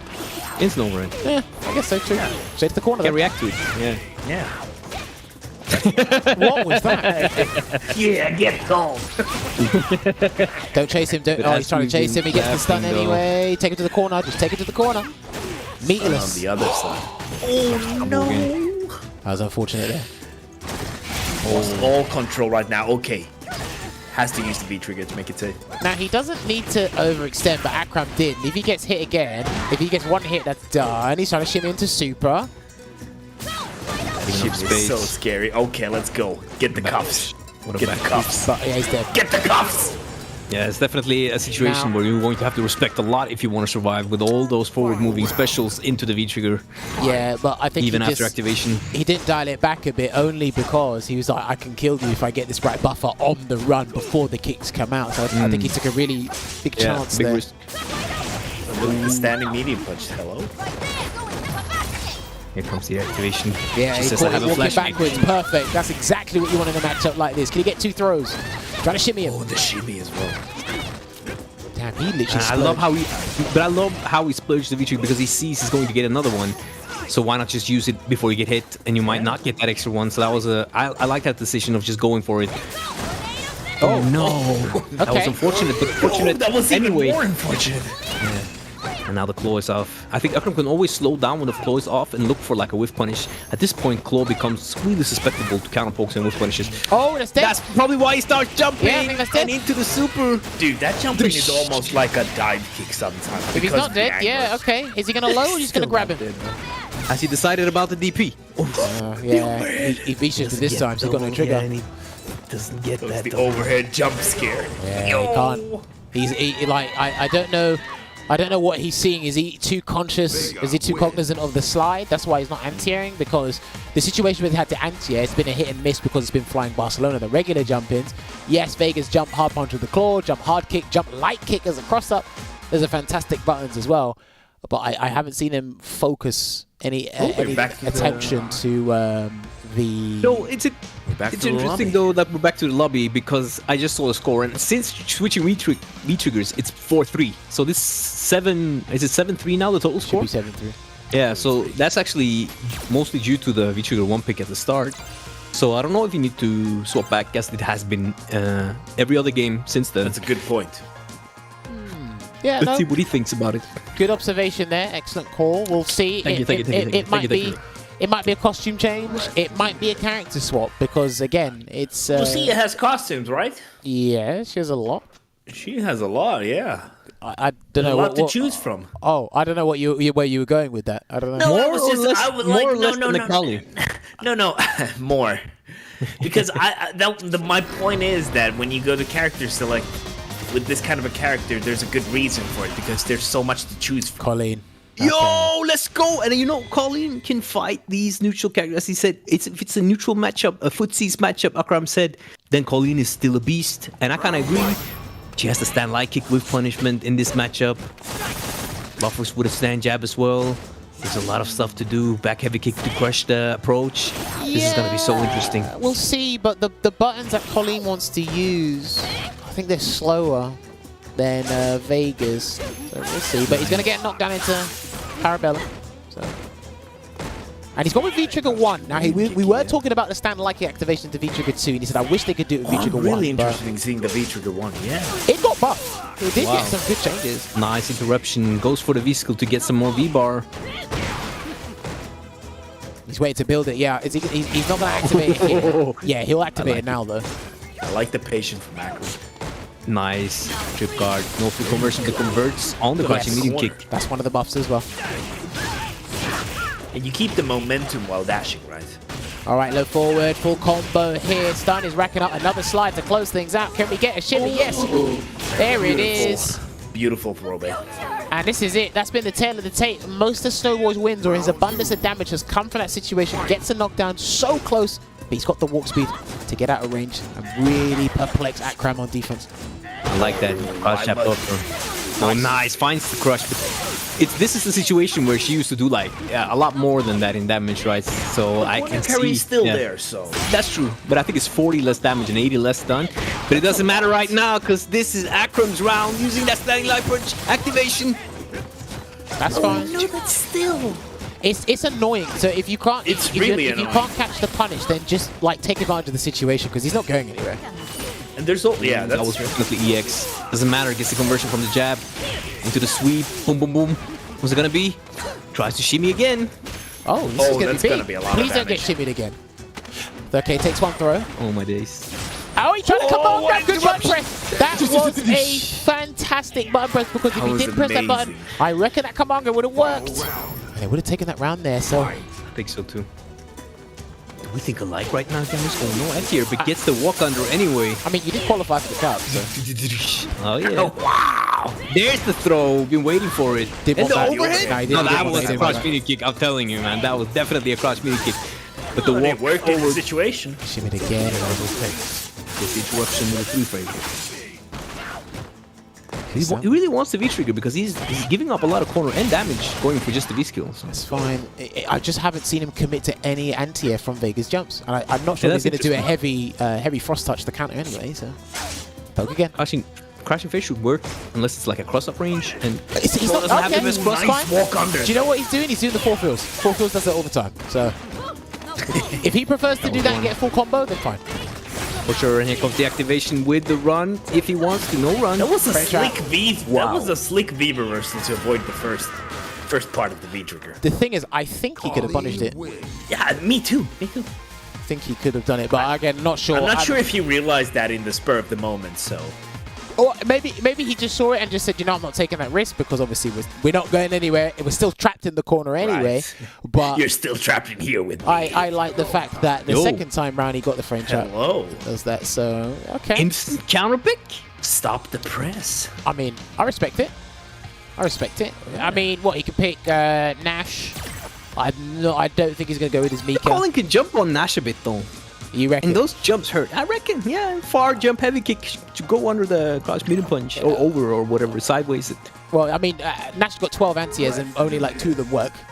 So no, it depends. But bro, imagine if the anti-airs actually worked, then how would you approach the character? He has to have weak anti-airs. Yeah. It is just designed to that would be ridiculous. Colin Mirror? Nah, that would be sick though. Allow me some food. Cease. Let's find out. What is it going to be? Chun-Li. Chun-Li. Okay. That's not a good match for Colleen. That's one of those matches that make you not want to play Colleen. But it depends now. How good is that Chun-Li compared to that Colleen? I'm telling you, for someone who's played in less than a year, he plays more characters than me. Yeah, it's ridiculous. He's a very fast learner. I need to ask him if that's something he is in all aspects of life. Ooh. Crouch Fierce. Needs to get that Crouch Fierce buffer on that. Nice usage of the jump heavy kick. Knows that Chun-Li can't really anti-air against good far jumps. Yeah, I'm just wondering. Okay, he's got the combos. There's one, that's fine. Let's with throw tech again, just good information. And Akram has gone with V-Trigger 2, and he goes for it, There's the stand light kick activation he talked so highly about. Let me see if he can. Yeah, that's safe on block. I love me. Nice, we're gonna see some throw loops. No, he wants to save it for the conversion. Nice, takes that throw. Oh, another nice one. So much. But I mean, he could have gotten the stun had he gone for the heavy parabellum. That was interesting, but he goes for a racing walk up. Wow, Akram is really feeling that one right now. I'm actually surprised that Spinenberg had that much invincibility. He avoided one of the hailstorms. I didn't think it would avoid it. I think get the hit, but I didn't think it had that much invincibility. So good stuff. I'm surprised he didn't get hit on the way down at all. And what a nice dash under. I love this Colleen play right now. Yeah, this is some gourmet stuff. We don't get to see Colleen that much, so it's really nice when we do essential activation. Well, only Kawano and Akram play this character anymore. I mean, Nephew still does as well. That's true. That's he's got a Luke, he does? But yeah, I think it's more so Luke nowadays, but I think he's still got his Colleen. Nice interruption with the crouch medium kick. Oh, he could have. Ooh. Was he too far to get the EX legs? Maybe. Nice. Another throw. Has one more. I remember. Tries to go for that that low check on the potential walk back. Do not whiff a button. I love how he's using the EX hailstorm. I want to see more of that. It's really dangerous, but you know, there's an easy whiff punish with stand light kick for Colin on that button.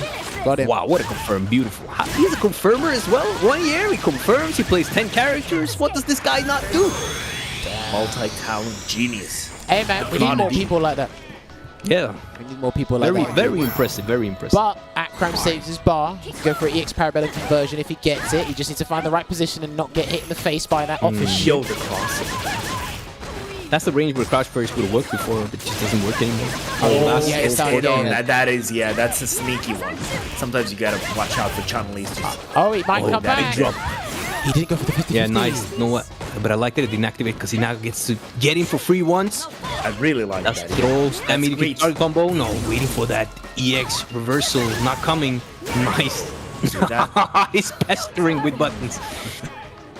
Okay. That's unfortunate. I didn't know he played Chun-Li, but it looks like It looks it's, really good for a moment there for Akram there. I definitely did not see that. Going Yeah, the no, way it listen, did. again, he's had a lot more years under his belt using, I imagine he's had a lot more years under his belt using Colleen as opposed to Lucia, but again, they're both at tip-top shape. There's a reason why he was in the regional final for his World Warrior. But yeah, I didn't know Snoboi played a bit Chun-Li, but it looks like however long he's been playing the character, looks like he's coming along quite nicely. That's good to see.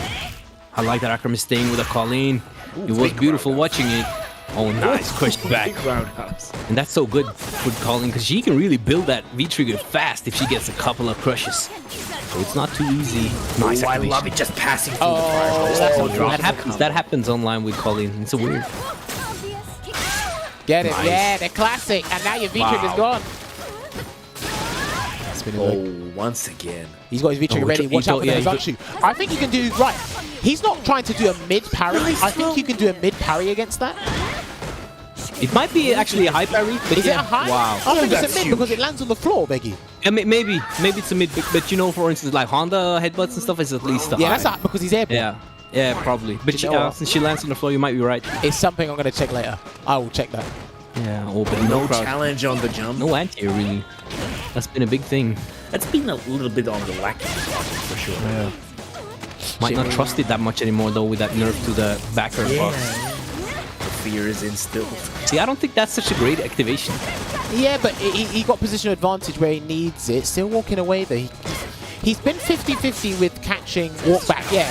Oh, nice confirmed, though. He definitely has those. Badge fist. Oh, It's just weird. It's really awkward to use that anti-air. I don't know why it was changed. That's unfortunate. Oh, Like the we lost moment the he shot. started using it, instantly just side switch. That's so. He could have converted. Yeah, stand like it. Still one more chance. Well, I mean, if No whip punish. One more chance. No. You know what? Super, but it's a 40 frame confirm. It's kind of hard. So you have to buffer it then. Yeah, Basically. But it is confirmable, but very hard. And now chip away for Snoboi. Get Snowball to spend the meter. Just get him to spend Yeah, the I meter. think so too. Don't let him start with a full stack. Oh, Just block. Oh my God! What a confirm from Akram! Wow, beautiful. He got it. He did the I snipe. can't believe it. That was so sick. Yo. At the last moment, look that. It looked so clear for Snowboy to take that. I don't That know. was very good. That was very good. That was Yeah, insane sorry. clutch. Insane We're clutch. just like, bro, just die. It's like, no, I don't want to die.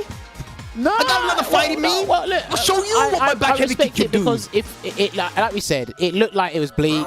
He could just take the round, get Snowball to chip him with the meter, and then go into the next round. But he said, look, you know what? I'm just going to do snipe kick into the CA, take that game there. 8-5. Nice challenge on wake up as well. Oh, you just that dash for extra. Already the Cool corner, carry. That yeah. was beautiful. Sneaky. Oh, you seen that? No anti-air. I mean, I understand.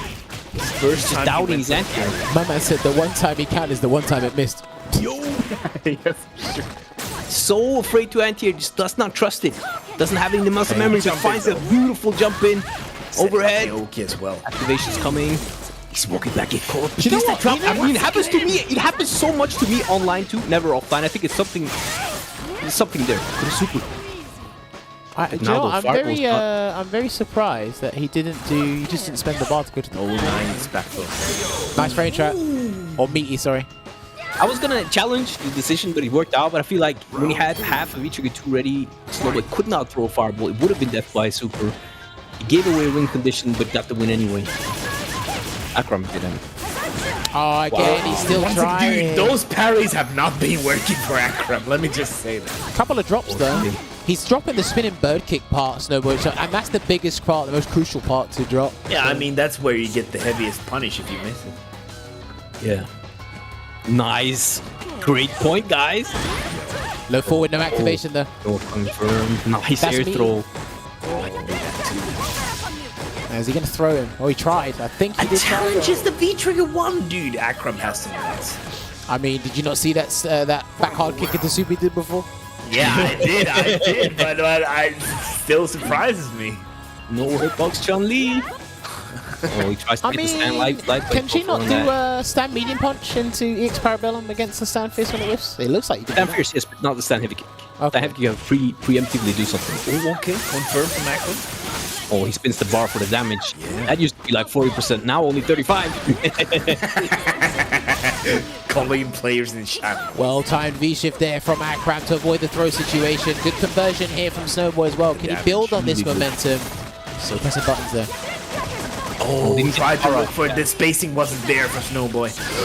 Wow. Everything working out. That just worked out. Now. Yeah, that just worked out. There was no patience in that last couple of seconds there from Akram, because if he was just a little bit patient and decided to assess the situation a little bit more calmly, I reckon he could have got an anti-air or stopped something, because that spinning Burkett hit him and it didn't even combo. So that's just how tense the situation is for the both of them.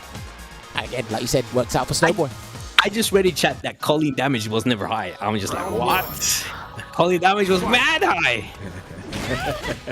I mean, it was, I don't know, whoever said Colleen's damage was never high. I don't know when they were playing, but... That's a good point. Never know. Oh, the walk back. Knows it was out of range for the jump in. What a start from Akram. Throw another one. Can he get another one? No, he doesn't need more. Nice. What a beautiful wheel back. Oh no! Classic. I love it. Shout out to that guy. He's funny. And he got him with the icicle step. There you go. Looking to make that comeback. Dude, Akram is like, don't call it a comeback. Just waiting there. Okay, yeah, just being very wary, very attentive towards that stand hard kick. Now, I think after the first stand heavy kick, that's when you should try the crouch fierce too. That's what he's been doing, so many doubles. I feel like that's a great opportunity to find a hit. That's all right. Nice, already make the throw. I don't think that's what you wanted. Hello. Yeah. Anti-air hail. Nice anti-air. That was the correct angle. Everything is. It was like the age of crouch. The age of crouch fierce is over. Long live the EX hail anti-air. There's a big trigger. Too active right now, Akram. Snowboy is definitely cashing out on that activation, on that activity. He's got the execution as well, it seems. The activation. That's the bucket.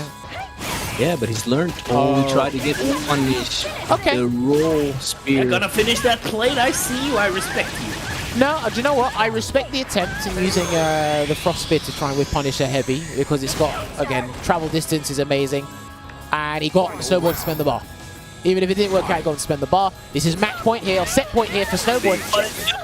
Could have got more with a stand heavy kick. You gonna V-reversal again? V-reversal? Yep. That's good. That activation won't come early now.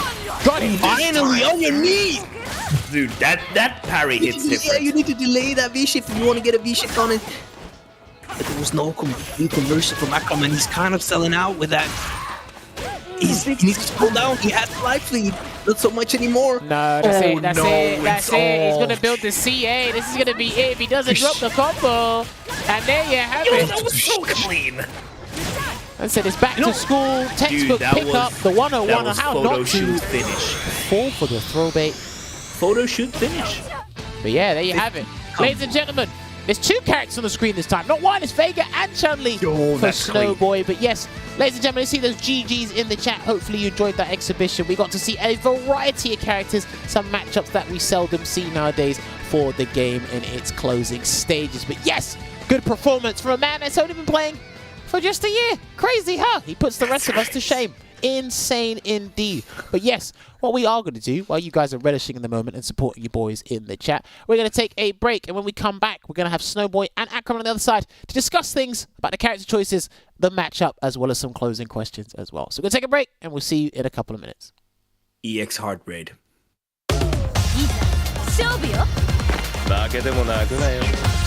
Showtime! 手加減は期待しないでくれ。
Monsters in a giant stampede.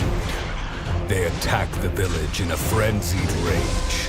Nobody knows why this happens, but it came close to wiping out our village last time.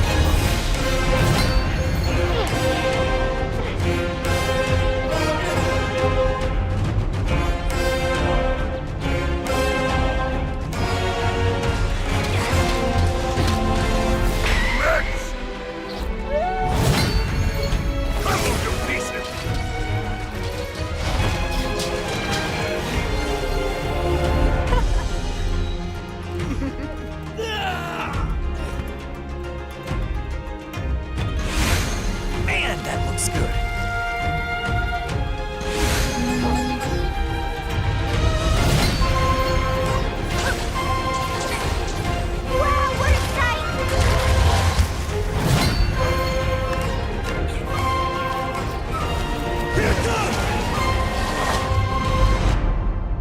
All of us, everyone in Kimura, we've all been training for this moment for our entire lives.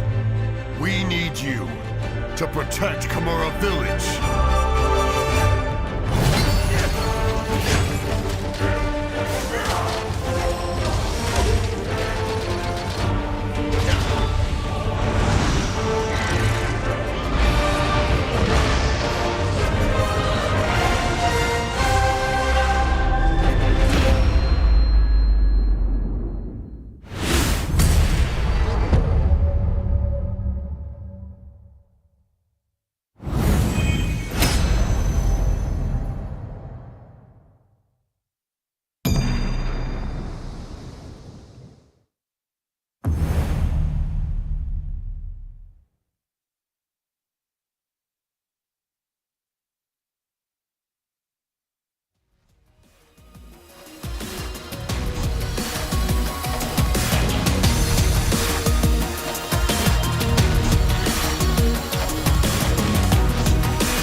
All right, ladies and gentlemen, welcome back to tonight's episode of Sets featuring Akram and Snoboi. If you are just joining us, the set is concluded. Go on the YouTube channel or rewind the Twitch archives. You can catch the archives of the first to 10 there. I'm sure somebody will timestamp it so you can enjoy the character variety as well as the ending scoreline. As you can see, that is what the scoreline is next to me. It was 10-5 to Snoboi. So let me find out. Snoboi, Akram, can you guys hear me once again? Yes. Perfect. So, Snowboy, congratulations on winning that set. Yeah, this. I mean, I can tell how your growth has gone in so quickly in a short space of time that you're just coming on shows and just winning sets and coming out almost qualified for the cup. Crazy. But I do want to ask you now, when you were playing Akram's Lucia, you picked V Trigger 1. Now, I'm not sure. I'm pretty sure you can tell me the reason why you picked V-Trigger 1. I thought one of the reasons was because Lucia can corner you so quickly, you can use the V-Trigger to get out and then you can walk away again. Am I right in assuming that, or was there another reason why you picked V-Trigger 1 against Lucia? It's mainly because V-Trigger 2 is terrible, so it's not really usable in any matchup. And having V-Trigger 1 for the fireballs and jumps is really nice. Okay, why don't you think V-Trigger 2 is usable? Because I think, what's his name? The Korean Vega player. Lizard. Yes, Lizard. He uses V-Trigger 2 a lot. I mean, why do you think V-Trigger 2 is not usable? The follow-up move whiffs at range, so from like stand medium punch, if you whiff punish something, it won't combo, and you're like -50, so it's pretty bad. Okay. The parry is 3 frames, so it won't punish a lot of stuff. It's not used to that as well. It's not that good in my opinion. Okay, no, fair. That is completely fine. Now, what is your general strategy against Lucia when you go into a matchup like this? Any Lucia, not just Akram's Lucia, just any Lucia you see with Vega. Just keep poking with standing medium punch, hope I don't get hit by a buffer, and try to air grab as much as possible on the jumps. Nice. Okay. Even if it's the because Veggie noticed this as well. Even if it's early jump roundhouse, does the air throw catch early jump roundhouse, or do you just? Yeah, if you're quick enough, it should win. Okay, no, I like it. Simple and effective strategy. Okay, my follow-up question to that is that like using the air throw as much as possible in air-to-air situations. Is that like a go-to strategy for you, like against all characters? Yeah, like unless it's like Cammy or Falk or that kind of character, I try to always use the air grab because it does more damage than his other anti-airs and you get Oki. Oh, right. So. Okay, no, I love that. Now, Akram, what about you? What is your strategy going into the Vega matchup from your perspective? Basically, exactly the opposite. That's what he said. So try to counter poke him with the crouching medium punch and hope it will hit, because he basically has the upper hand on the ground. I can't really deal that well with the standing. Like, I have a really good answer, so I basically have to preemptively stuff it. Okay. Do you have any non-cancelable normals that will beat it consistently? No. Okay. No, I think what was he using? Crouch medium punch, stand medium punch, I think. Standing heavy punch beats it pretty clean, but it has a lot of recovery frames, so I can't really whiff it like that. When I press stand heavy punch, I'm sure that's. Okay. No. So other than this, I have nothing. Well, for sure. That sounds difficult. Now, you did make the switch to Colleen Yes. at some point. Why did you go with V-Trigger 1 Colleen instead of straight to V-Trigger 2? Because I don't really need the stun light kick against Claw. Like, I don't feel like I need it that much, so it's better to corner Claw. Like, it's a lot better than pressure Claw. Make him very versatile, very shift, stuff like that. It's in my opinion, it's better than the random dash in throw, stuff like that. But I switched when he picked Chun. Oh yeah, of course, yeah. We noticed that. I think it was just mainly with the Vega matchup. We know you picked you swap V triggers, but when you swap the character, it's like, oh, okay, you're picking the V trigger that said, oh yeah, it did get buffed, obviously V trigger 1, but it's like we haven't really seen much use of it. So I wouldn't expect any Colleen player, the ones that are remaining, to pick V trigger 1 against Vega. I think better in. Can corner him. I can a bit more versatile than V-Trigger 2, in my opinion, against Claw. Well, I mean, at the end of the day, because both your characters are very good at cornering the opponent, so as long as you get the corner, I think it's all fine there. And you can play the simple strike throw game, which you're very good at. I mean, you had a lot of... You're very persistent with your pressure. I loved it.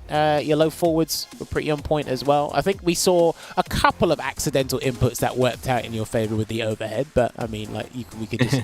we can take that and call it a day. And then obviously you showed us the flashy combos as well. But yeah, no, I think you exhausted a lot of the options that you could do until, you know, Vega just played the matchup and started winning it. So well played there.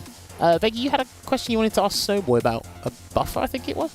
Yes, but I think we got the answer. I was wondering if you were trying to confirm the crouch heavy punch when you had that Oki in the corner when you didn't have claw, or if you just always canceled because you get a follow-up kind of like mix-up.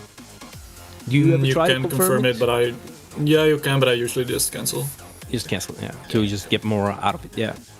I wanted to ask Snowboy specifically about his usage of the medium spin edge. So I think I noticed you stopped using it when you were starting to get closer to the corner behind your back. Is that something you did intentionally because the move moves you back, or is it just something that I was kind of trying to see there? Not really. Usually when I get to the corner, I just try to focus to get out immediately. Right. I like wall jump or whatever, so I just use buttons and I stop using that. Right. Okay, and... this is more like general, but when it comes to claw, do you think it's correctly balanced that he loses his claw at the end or after taking a lot of damage block? Or do you think that is actually... Do you think he would be significantly stronger if he never lost the claw or could pick it back up? He would be that much better, but I don't think he should lose it.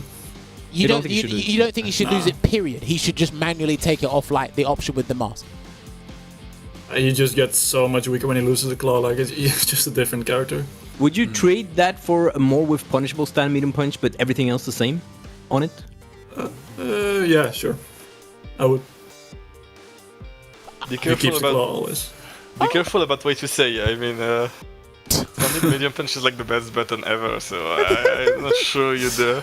I feel like a lot of game plans against Claw need to be revolved around making him block a lot so that he loses the Claw early. Yeah. But it's hard if you can't really beat out, like... With Birdie, I use jab a lot because he can beat out the stand medium punch, right? And then he loses the Claw early. But I can see that it's rough to force that loss of a Claw when you don't have a button that kind of like stuffs it. Well, I mean, like, it just, for me, it just doesn't have enough recovery. I think, like, the spacing everyone has is fine. It's just when you have to gravitate towards, like, focusing on that button, and it just doesn't quite work out. And then some people can cancel into a move, and then their special, unfortunately, whiffs. So it's a very hit and miss in those situations as well. But that is his go-to poke, because I don't think crouching medium punch... Snowboy, correct me if I'm wrong, I don't think crouching medium punch has the exact same range as stand medium punch. And then his other poke, slightly less. Yeah, and then his other poke, which has got exponential range, is severely punishable under the right circumstances in forward hard punch. So, I mean, like, he has to poke away with something. I feel he needs that stand medium punch. I feel like when he loses the stand medium punch, he kind of lost the round if he doesn't have a life lead. But that might just be me, though. Yeah. Like, I mean, the character, in general. I mean... It looks really rough to get back into it. There's also as well, it's like picking up items. I think they just didn't want that from 4, because obviously you could pick up the knife with Cody and 4, and it's like there's nothing you can drop and pick up. It's once it's dropped, like that's it. I think at this point it was just a like an old school tradition sort of thing. So it's like if Vega loses the claw, like that's it. But then in the long run, especially with how aggressive some of these characters can be, and then he's blocking all the time, and it's like, oh, risk reward, he loses the claw, but again, because it's 2 stances now. Everything's not it's not encapsulated into one style. It's 2 stances. So true. Nice. Jammers, it could be. Jammers, how do you feel about Poison losing her whip if she takes damage? I'd still kick you regardless. I'd still kick you regardless. That's it. What else do you want? If you gave me a crouch fist that was maybe plus 500 on block, we could deal with that. But no, we're not getting that. No, maybe all weapons should be droppable. That is the other side. That's the other side of the story. That is the other side. That's the other suggestion. It's like, oh yeah, okay, if everyone has a weapon, but then it's like, okay, so what? Manat drops her crystal ball. Yes, please. I mean, if you hit Cody hard enough, he loses the pipe. I know he can throw the pipe at you, but yeah, or what? You think Falk drops the staff? Yes, please. That would be so nice. I mean, it could be thinking. Snowball, what do you think? Do you think every weapon-based character should lose their weapon if they get hit hard enough? Falk and Poison shoot. Wow. sure. Okay. That was such a biased opinion. That is based. Akram, what about you? Do you think every character with a weapon should lose it if they get hit hard enough? No. No. See, he's no one thinking should about lose the it. integrity of the game. I just think it would be fair to Claw if every weapon holder kind of had the same issue. Just to be fair to Claw, no other reason. Jammers. Yeah. I don't know. Drop man. the crystal ball. You lot are trying to insinuate something. I don't know. Look, I'm not a Vega player. Snowboy chose this life, not me. I don't make the rules. So Dalsim should lose its limbs, something like that? I mean, that's part of his body. He doesn't necessarily. Yeah, like how would you do that? I mean, he's Dalsim. I'm pretty sure he can figure out some sort of magic trick or wizardry. Piggy 18. But yeah, Snowboy, I wanted to ask as well, because I didn't know you played Chun-Li either. That was pretty impressive. Chun-Li, how long have you been playing Chun-Li for? A couple months. Okay. What made you want to pick Chun-Li there? Is it a straight counter pick thing, or you like, nah, I just like her combo extensions as well? What was the reason? Nah, she's just really brain dead and super strong. Wow. I agree. I mean, listen, I like the honesty. I like how candid you are. But I mean, does she get the job done? Then why are you not maining Chun-Li then? Why didn't you make a transition? You haven't been playing that long, so I'm surprised you didn't make a full-time transition from Vega once you realized how amazing Chun-Li is in the neutral. I don't find Chun that fun. I find Vega a lot more fun, so that's mainly why. Understandable. Well, I mean, okay, let me ask you this. What is fun about Vega then? It can't be pressing Stampede Punch all day. His walk speed. His walk speed? Yeah, I love the walk speed. So, let me ask you this. Are you, from the little time, is Street Fighter V the only fighting game you've played? Am I right in saying that? Have you played another fighting games? I played SF4 and a 3DS, but not any other. 3DS? Wow. Yeah. Damn, if anyone's played Street Fighter 4 on the 3DS, then you know. If you haven't, go look it up. You'll see how amazing Guy was in that game. That was fantastic. On the 3DS as well? Yeah. Are you a guy that just genuinely likes movement characters, Snowboy? Is that correct? Yeah. It looks like it. I could be wrong. Yeah, I like characters with good movement. Because you've got the Vega, you got the Nash. You're definitely someone who doesn't like to sit still. I can tell you that much. Okay. I want to ask. What would it take for you to play a character with slow walk speed? Would there be a trade-off that you would accept? Yeah, they would need something to compensate for it. Like a really good fireball or really good dash or other specials. Yeah. Like Nash, for example. Don't you play Colleen? Yeah, I play some Colleen. Fair. Vega, you got any other questions you want to ask the guys? I kind of want to hear this conversation continue with Colleen, so... What did you mean by that, Akram? He plays Colleen, she's pretty slow, like she doesn't move. But she has that dash though. Yeah, 17 frames. Not that I mean, 17 frames is decent enough, mate. He plays Visual 1 too, so... Yeah, he's going real fast. Anyway, Snowboy, you learned this game in a year, not really a fighting game player from before. What do you think? Is it like, do you learn everything in life really fast, or did this one thing just click for you? Did you read about it? How did you go from nothing to top 8 World Warrior in a year? I watch the game quite a bit outside of playing it, and I'm usually a pretty quick learner with most things. Oh. Okay, do you just like to consume things in general? So is there something you really want to go out of your way and learn?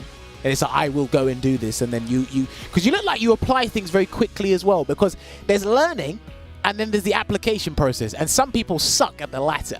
It looks like you're not in that bracket there. You look like you learn pretty quickly. So is it just something when you're just curious about learning something, you just go out and learn it quickly and apply it to whatever it is you need to do, or? Yeah, like I just get obsessed with one thing for a little while and just get invested in that. Wow, damn, you are definitely, if you keep playing fighting games, you are definitely going to be a scary player. It's like, oh, I figured out how you play. All right, cool, you're done. Boy, promise me to play a top tier in Street Fighter 6, okay? I will. Nah, I don't think you will. I'll bet you any money. It'll get luck of the draw. Like our last guest, luck of the draw. We'll see. But no. Speaking of which, no, that was fantastic to see there as well. Now, Akram, is Chun-Li a solid counterpick to Colleen? Actually, yes. She's one of not Lucia. Lucia too, actually. So that's a bad matchup for Lucia. But she's one of the worst matchup Colleen has. Like the fireballs, the standing heavy punch. Even though like I did not play well against that, like he was doing standing heavy punch and I wasn't doing anything about it, even though I can. So that's on me. But yeah, she's a really solid character against Colleen. Pretty tough matchup, but I can do things. Okay, and better. there was another thing. Me and Veggie were curious about this. I'm not sure if you were going to do this or you just forgot about it completely. When Snoboi was doing Hazanshu, Hazanshu takes a while to get to you, obviously if you're looking for it. Can Colleen do the mid parry and counter it, or does she have to do the high one? It's the high parry, I think. I'm not sure. Don't quote me on this. I'm not too sure, but I think it's the. I tried it one time. It didn't come out, so we will never know. Nah, I'm gonna try it later in trainer mode. It's bugging me now. I'm gonna try it out later in trainer mode. I think it's the high parry. Okay, we'll see. Yeah, but I'll definitely confirm that after when I've done it myself, because I always like to test things out myself. Yes. But no, that was really good to see. I mean, you look like you wanted to close things out with Colleen against the Chun-Li. At any point did you feel you were going to go back to Lucia, or is it better to play Colleen against Chun-Li than it is Lucia? Honestly, I was really surprised at how good was his Chun. Like it wasn't like that before. He got a lot better in a short amount of time. So I was surprised, and I was like, yeah, nah, with Lucia it won't cut it either. I have to beat him with Colleen right now. So nah, I wasn't going to go back to Lucia. Okay. Do you think the set would have been different if you didn't decide to try and showcase Lucia's V-Trigger 1 to us? Because I think you only got maybe one. Yeah, it was a mistake. I should have done it like one game or two, not three. Like I lost 3 straight at the beginning. It would not have been real different, because in the end it still would have been the counter pick fest. Like it still would have picked Chun, and then I would have tried to beat him with Colleen, and maybe I would have gotten back to Lucia. I don't think so, but maybe, and he would have gone back to Chloe if that worked. I mean, so yeah, it was tough. This is just the life you chose, I suppose. It's how it is, and to be fair, I think that both of you know this just as well as us three do. Is like this has turned into a very like counter-picking game. So if you don't have that hard counter, then you're just gonna struggle in a lot of matchups there, and it looks like one thing I was thinking of doing was switching to Jury. That I was thinking about it. Oh, have you been playing Jury much recently, or? Not really. You know, I didn't play Jury a lot, but she does a lot better against Shun than my 2 other characters. So okay, I mean, I thought about it, then I was like, yeah, nah. No, I don't have. I'm too rusty. No, fair play. Now, one thing I wanted to ask you as well, because Akram, you are from, is it Switzerland? Switzerland, yes. Okay, just so I get it right, because my geography is terrible. Your scene isn't really playing 5. You're like one of the last representatives of the game. Were people just tired of the game, or like did they just fall out of love with it? What was it? Why are you one of the last standing people playing Street Fighter 5? Well, they didn't really like it from the get-go. So most players didn't really enjoy Street Fighter 5, and then once it developed into a really good game, in my opinion, either they were gone because they didn't like it at first, they did not give it a second chance, or they stopped playing because they had stuff to do in life and fair things like this. So yeah, I'm basically one of the last Swiss player, but there is a couple of new faces that showed in the Swiss community, so I'm pretty happy about that. Yeah, that's good. And are they planning to come back for SF6? Some of the returning Swiss players? Yes, they are. Or? Yes, okay, yes. Perfect. Yes. Which ones? I'm pretty sure Viryu is gonna play the game. I'm sure about it, and some other old faces, like I'm not sure you know them, but yeah, just take my word for it. They gotta come back for SF6. The Akuma player? What was his name again? Sunkin. No, the other one, the one for Street Fighter 4. I don't remember him. I don't remember him either, actually. It was like 2011 last time I saw him, so. Yeah, no, I've been gone for a long time. Yeah, I wasn't there. I don't think he's coming back. Or if he is, he's gonna be on the. It's gonna be hidden or something like that. Okay, well, now we'll see. That's good to know. Yeah, just one thing about Switzerland. It's like we have like 4 different languages, so it's pretty tough to communicate between us. No and, way! I had no idea. Wait. So wait, what? Yeah. What languages do you guys speak in Switzerland? It depends. Well, in the middle of Switzerland, they speak German, and in the south, they speak Italian. My side, so near France, we speak French, obviously, and the other side they speak like a mix between German and Italian. It's dialect, something like that. Do you learn any unified language to communicate in the country, like German or French? We speak English. That's why. That's why I'm English, talking baby. in English right now. Bible, Croydon, baby. No, do you know what? Akram, if you didn't tell me that, I would have been ignorant for that my whole life. I'm so glad you taught me something new about Switzerland. I knew that, but yeah. Shut up! You did not know that. No, at all. you didn't. Right. Stop trying to. Cool. I did. Anyway, How did you not know that, Bo Jammers? Snowboy, what about you? The Dutch scene has been a bit quiet. Because you are one of the, I think you are one of the few left that are playing. Are the guys just basically done, or did you communicate with them much at all, or? Nah, I kind of started playing after everyone already quit. So it's kind of. He came into a barren wasteland before he found Discord. Okay, no, fair. Do you have any idea if any of the guys are planning to come back to 6, or just not in any contact with them on a Discord server or anything at all? No idea. Okay, fair. Well, hopefully a ton of these guys are going to come back and play Street Fighter 6. But speaking of Street Fighter 6, have you guys got any remaining SFI questions to ask, or do you want to move on to? No, we can move on. Cool. All right, so Move on, baby. let me ask you both, Akram and Snowboy, have you played one of the 2 betas that have come out for Street Fighter 6? Yes. Okay. Yes, I played the latest beta. Sweet. All right. So Snowboy, we'll ask you first. Your general impressions on the game, and have you got any hopes and concerns, or concerns for Street Fighter 6? I didn't like it that much. The drive impact and drive rush, not really a big fan. And most of the characters weren't that interesting to me. Okay. Is there those are the ones in the beta. Is there any character that's not that we haven't seen or not playable yet that's interesting to you? Like Manon, Marissa, anyone? DJ looked cool. Kinda cool. And maybe Cammy if she's not like SF5. She's different. Okay. Why do I get the feeling I can see you playing DJ for some weird, bizarre Because reason? he plays Nash, I feel like that's kind of like the same archetype. Yeah, it's possible. I don't know if it's the same archetype, but I could definitely picture you playing DJ. I don't know. Do you know, I'm saying this because did you ever see SF4 DJ, Snowboy?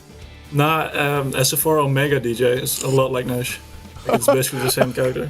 Wow. Okay. Maybe they used the Omega mode of DJ to Yeah, they did. pair with the Nash. Yeah, no, they probably did. No, Because okay. why? Because Jammers, they're the same archetype. Wow. Listen. Spoken Archetype, yeah? Archetype.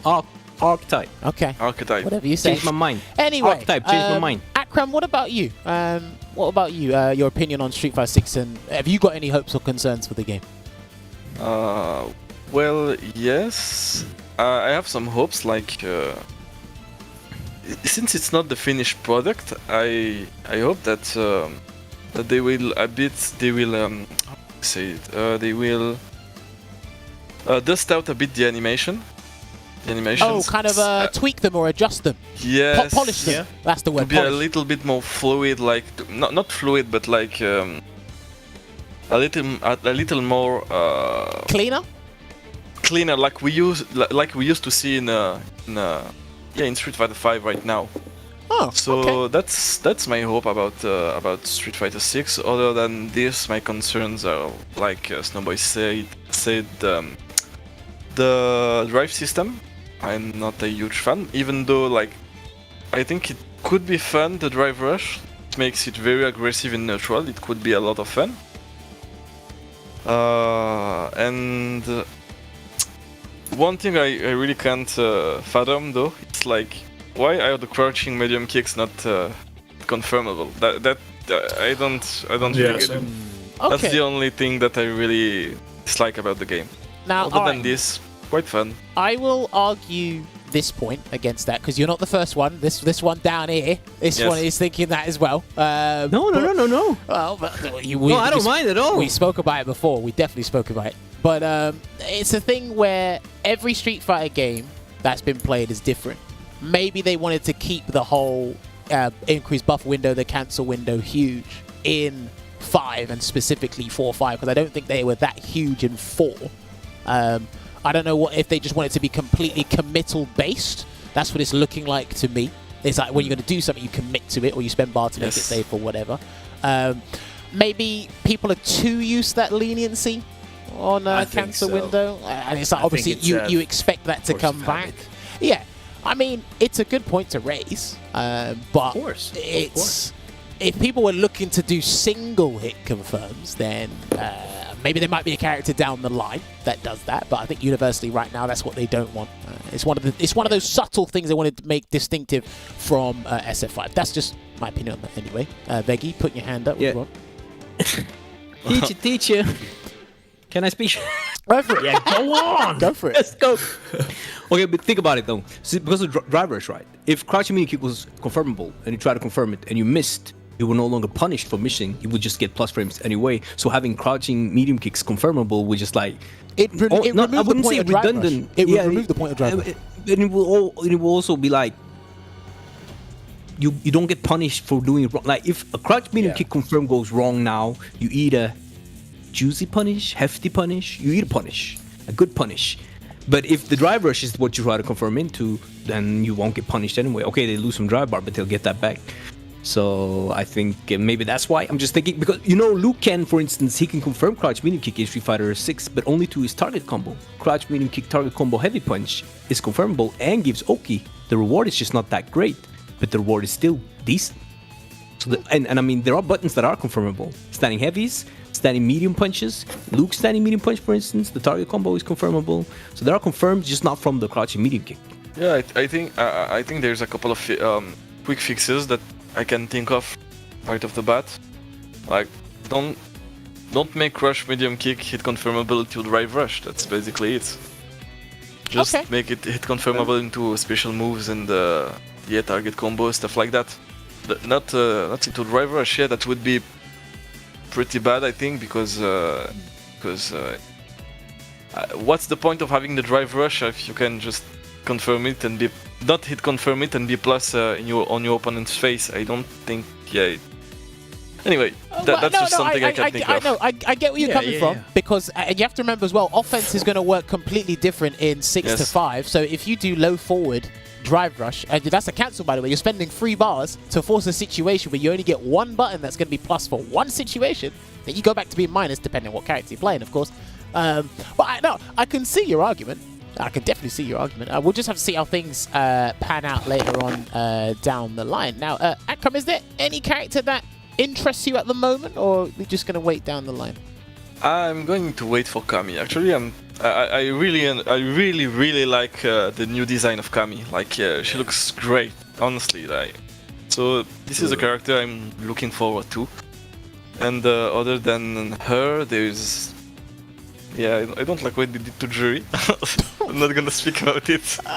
Okay, fair. Because I was playing Jury a ton in the beta, and I had a good time. I thought she was really fun.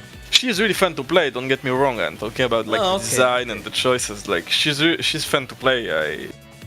She's gonna be my go-to. If Kami is not fun to play, I'll play Jury. Fair. No, I like that as well. Now, obviously, gentlemen, we were talking about this before. We're going to ask you this now. You both were part of your World Warrior program for EU West. I think Akram, you were 3rd on the leaderboard. Snowboi, you were just under him. How ironic is that? Like, we got the 2 guys that were 3rd and 4th. But I wanted to ask you, if there was a competitive season to return for Street Fighter 6 this year when it comes out on release, would you want the World Warrior program? How it was structured this year? Did you like how it was structured, and do you think it should return for SF6? Akram, your answer first. Okay, yes, I think it was a pretty good system, pretty well thought out. There is one thing that I didn't really like was that we did not really get rewards for the final top 8. So yes, when I finished third, it was really hard to digest because I did not gain anything basically. Okay. I spent a lot of time walking to play this final top 8, and yeah, at the end, I don't know, it felt a bit pointless. I'm not gonna lie.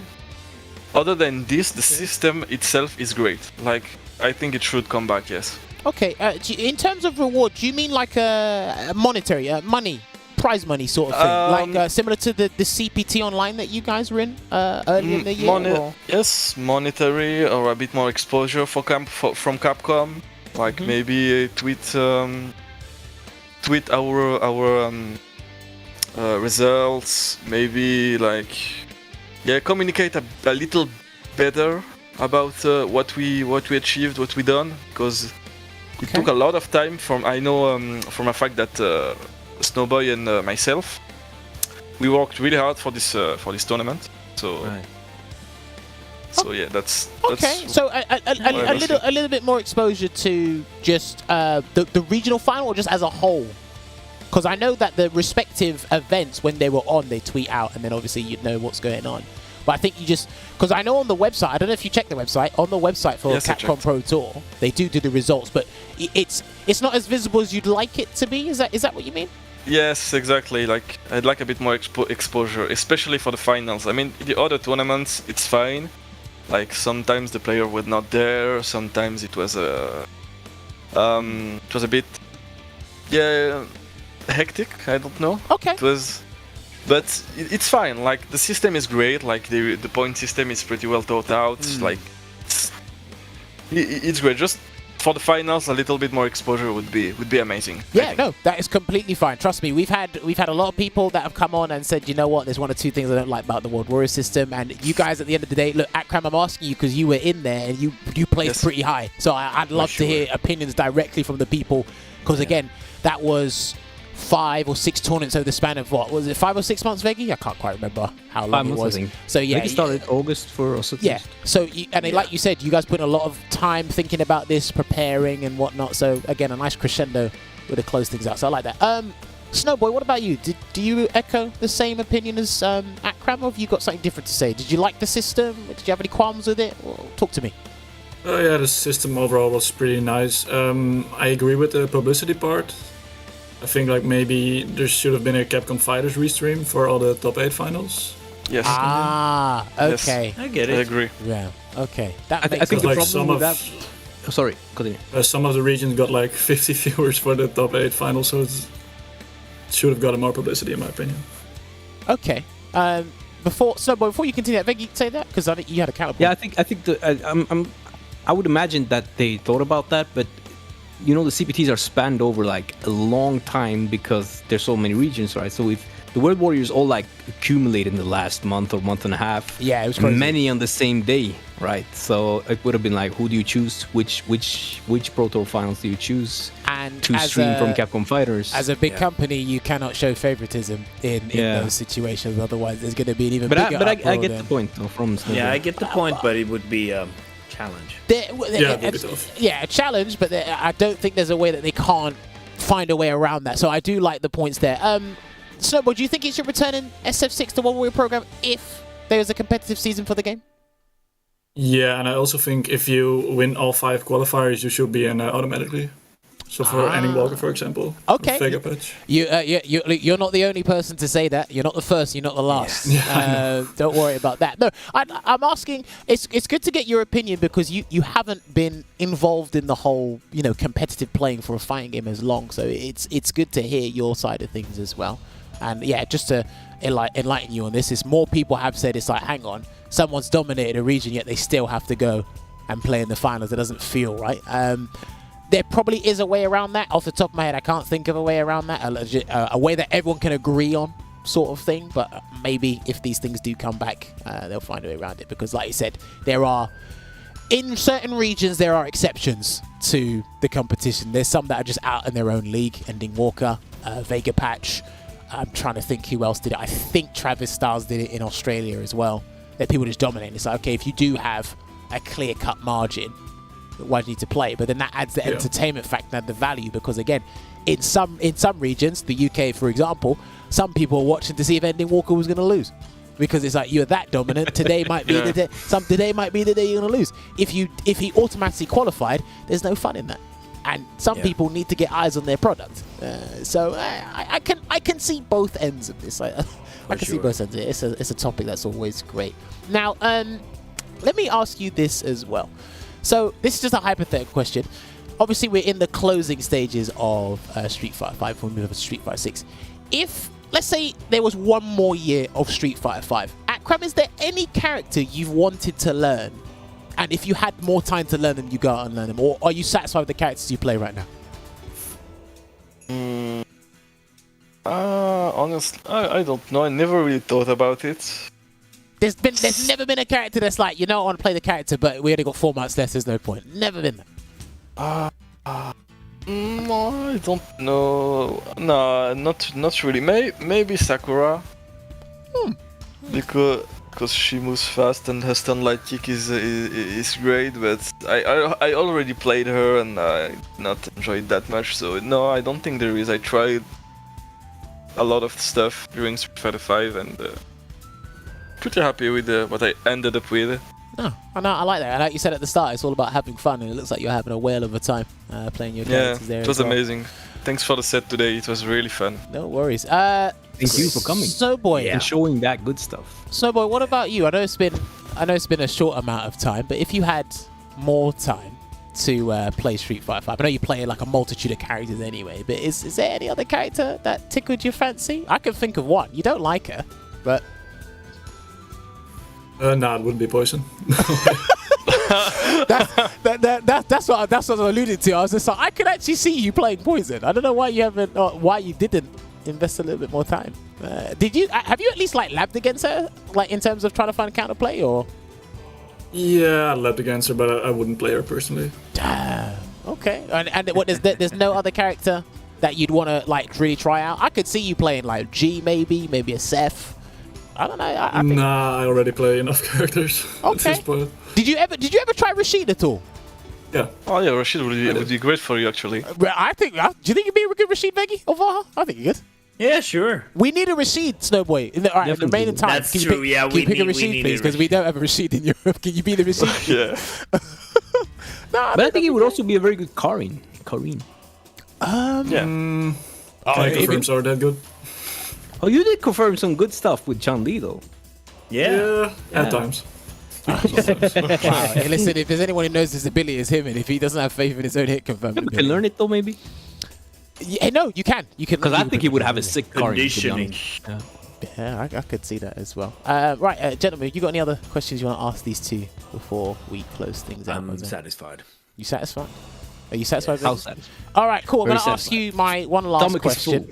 My surprise question. So obviously with Street Fighter 6, they're getting in-game commentators. You got James Chen, Vicious, Tasty Steve. You got Puppet Tiwawa in there. Akram, let me ask you this: if Capcom said, "Hey, we're gonna do like they did with the costume challenge with Jury, and they got the 2 costumes," if they say we're gonna do a community choice, and you had 2 commentators to put in Street Fighter 6 as your personal favorites, which 2 commentators would you pick, if you can think of one? Honest. I have 2 names in mind. Go for it. There is F-Word. Yep. I really want to see him commentate. He's so fun. I mean, to listen to. And the other one, maybe on the more technical side, would be you, probably. Okay. Nice. Because you know a lot about the game. You play the game at a high level. I think you may destroy me if you play now. So May, I think I said May. I did not say he will. Yeah, he said May. Hey, listen, I said people. May. Yeah, listen. If you want to see it, tweet at Capcom. It's not me. It's not me. Wow. Okay. So anyway, yeah, I think since he knows a lot about the game and he's pretty strong in his own right, he knows what he's talking about and he's very knowledgeable about the game. He tried out a lot of stuff, so having F-Word for the hype and a more technical commentator like Janus would be amazing. Oh, I like in that game man. like that, he's like, oh, he could have done not he could have done this, but more like Oh, that was such a great option to beat these things, and if this happens in Street Fighter 6, I'm gonna lose my mind. Like, for the overhead. Like yeah, that's true. That would be amazing. That would be absolutely crazy, I think. What if Jammers' DLC pack was like 3-4 times the price, but it reminded the player what to look for? It's like, remember that? So they all turn on Jammers because they want that health. It's like assisted package. Jammers is one of the main guys. Assisted commentary. Remember to look out for that bird. That's +3. That's +3. If that was the case, I'd need to get the royalties, mate. I'd have to get the royalties, mate. They're going to sell that. But no, you know what? I love those answers from Akram. But Snowboy, what about you? If you could pick 2 commentators to put in Street Fighter 6 as your personal favorites as DLC, who would you pick? I would like Yipes and Ski Sonic. Wow, that's a name. Sonic? So, wait, let me ask you this. Snowboy, how long have you been watching fighting games? For a bit.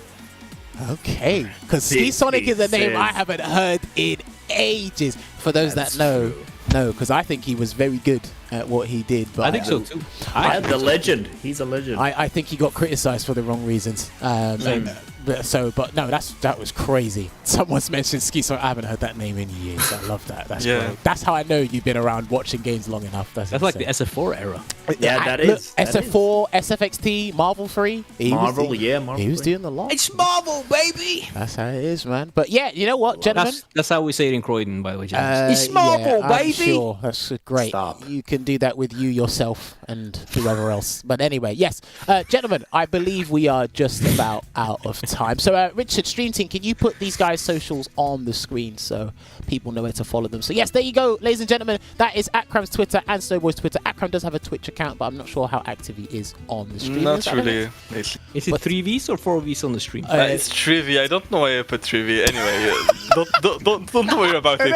No, it's fine. Don't worry about the small stuff. But yes, before we let you guys go and go about the rest of your day, Akram, have you got any final words you want to say to the stream? Anyone you want to thank? Anyone you want to shout out? Who? No one really. Just thanks for having me, and GG Snoboi. He's a really strong player. Watch out for him in Street Fighter 6. Learns really quickly. And yeah, thanks a lot. Yeah, I love it. That's a pleasure. Snowball, what about you? The podium's all yours. You can hate on Poison as much as you want. I'm listening. No, I actually want to give shout-outs to the 3 main online tournaments in the EU. Corner to Corner, Salt Mine League, and the new Challenger EU Weekly. Those are all really good opportunities to level up here.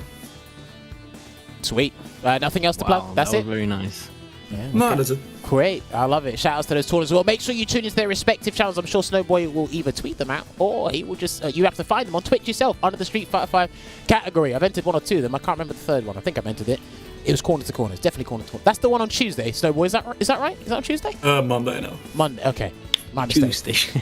Oh, my mistake. Anyway, yes, gentlemen, that is about it from us. We need you. So, yes, when you are ready, you can leave the Discord call so myself, Olvaha, and Veggie can close out the show. And then, obviously, I'll drop you guys a message thanking you once again. And, Akram, I'll hold you to that. I'll hold you to your challenge. I'm just saying. I'm just saying. Okay, on sets? On sets? I'll hold you to your challenge. Snowboy's commentary instead of Jammers, let's go. Complete reverse. Let's go. Something may happen. But yeah, gentlemen, when you're ready, you can leave the Discord call and I'll speak to you soon.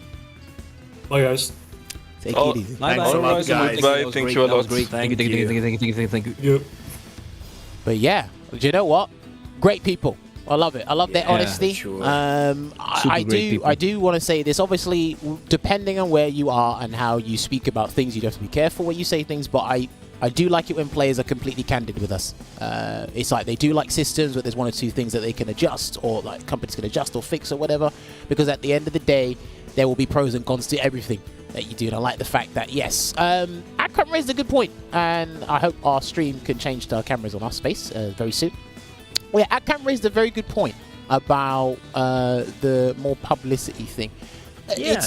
Some people might not be able to articulate their point 100% of the way, but they are onto something. They are onto something. A restream, I do like Veggie's counter argument to that, because there were like 2 or 3 on the same day. I don't think it was the same region though. But the problem is you'd have to have a separate team or separate people to do. And you would have to have Capcom Fighters EU, Capcom Fighters US. I mean, if Capcom Fighters was to restream it, who do they choose? It's like one channel, one main channel. Yeah. Again, I'm pretty sure there's a way to circumvent it or find a solution to do that in the future if this was to return. Because first of all, like I said, if whether or not it's going to be a competitive season in the first year, because Street Fighter 6 is releasing mid-year instead of at the start. So I can't even begin to think about what the logistics behind that would be if they even want to do something competitive with the game, or just let it sell first. Because first and foremost, as a business, they're trying to sell the game before anything else happens. So we will see with that. But you know what? I love the back and forth with these guys and the character variety as well. There we are. Good. We're on camera. Hi, Tuesday. You said it like that, Jammers. That was too great. When you say wasn't that Tuesday? Yeah. I don't know. You find it funny? Haha. Great. I don't know. Hard. Oi. Yeah. No. Other than that, I think it was great. The character variety. Just their opinions on certain things, their philosophy going in towards that stuff as well. It's great. Did you enjoy the show, Valha? I did enjoy myself greatly, and they were good guys to talk to. They had great opinions, funny as well. It's always a plus, and very highly entertaining gameplay. A lot of character variety, like you said, and I feel like also if you want to state your opinion about anything, be it the World Warrior or Street Fighter 6 or something like that, it's nice to hear opinions that are well articulated and they have reasoning behind them. So I enjoyed that greatly as well. Yeah. Becky, what about you?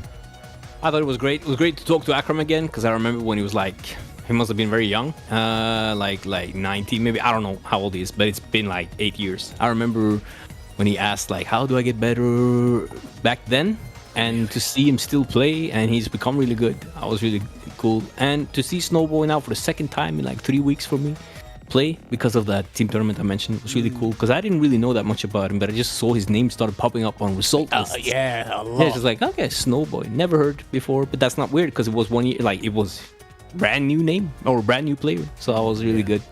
So I enjoyed the set and the talk today. It was really wholesome. And again, those two were from scenes that are not dying scenes, but the guys just moved on with real life stuff, or they just weren't interested in 5. So hopefully those scenes will be thriving or come back. Yeah. The flames of the motivation will be rekindled with Street Fighter 6, and we'll see Europe in full force again, because obviously things will change. We'll get a new influx of players. Some of the old guard will stick around, and us guys will still be here. You can't get rid of us that easily. But it's going to be different, because, like I said, some people won't like the game. Some people absolutely love the game. That will be their favorite game. Because some people right now, I don't know if anyone's seen the video. It's been making its rounds on the internet. There's been a video saying I generally love Street Fighter 5. It's about a 27-minute video long. But watch that video. I haven't seen it. I think if you get 27 minutes, watch it. I think it's actually a very good reasoning as to this game's actually all right. It's not as bad. Next Tuesday, I skip the intro part and watch that video. If that's your way of saying just I'm not joking. Gonna be No, here, just joking. Okay, just cool. joking. We Not can do that. Sorry. I mean, we can get that arranged. That's easy. No, we can arrange that. That's not hard. Maybe you guys do it. You can appear. You can appear later. Anyway, yes, ladies and gentlemen, we hope you enjoyed tonight's episode. We're going back to Europe, but again, it's not over yet. Like we said, if you want to check out SFL EU, it was on the airways yesterday, and we still have, I think, 1 or 2 more weeks. I actually lost count, but it was one of the playoffs yesterday, and they're going to be going on to another. It's 1 more week. It's 1 more week. Okay, my maths is wrong. 1 more week of SFL EU. That means our 15 weeks have come to an end. Oh my word. It's been crazy. It's been what a tale of a journey. But yes, this is what happened. The results of yesterday. If you want to go watch the actual matches on the YouTube channel, you can just type in twitch.tv/CatConfires, or you can find the broadcast on, you can find the archives on the YouTube, type in Capcom Fighters. You can find the broadcast archives on twitch.tv/Capcom Fighters. Sorry, my tongue was twisted. But that is for EU SFL. Don't forget as well, SFL US is still happening too. I think they are going on to week 14 or week 15. It's week 15 this week. Yes, I believe they're in their playoff phase as well. I could be completely wrong. Need to double check. You might be. But yes, you can catch their individual matches as well as their full shows with Rob TV, Vicious, and Tasty Steve on the airways on the YouTube channel Capcom Fighters or twitch.tv/Capcom Fighters as well. So it's fantastic to see. And there was, of course, as well, don't forget the LCQ. You can still sign up for the LCQ. There's like 210, 220 players on that list. I don't envy a single one of them. That's crazy. And I don't think Veggie does either. So don't forget, LCQ is happening on February 12th and the 13th in Burbank, California. You can still sign up. I'm still not sure if they have announced a date where it's going to be signed off, it's going to be closed. It might be the week before, it might not. But hey, if you find yourselves in the area and you want to go and watch the show, you can do that, or you can sign up for the LCQ and have some games there. There's also tickets available for the SFL World Finals that will be happening the same week as the CPT. Have we got that splash page? It will be coming up very shortly.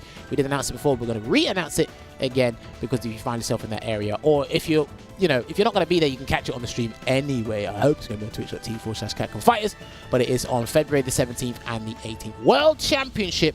The winners of SFL EU, SFL US, and SFL Japan will combine under one roof.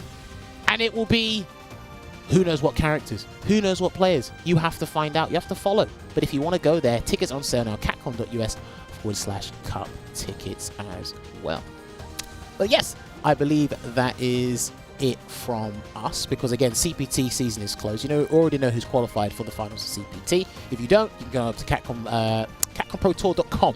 I'll say the Street Fighter League website, CapcomProTour.com, and be up to date with all the players that qualified. They're preparing. I hope he's preparing and not playing Balrog.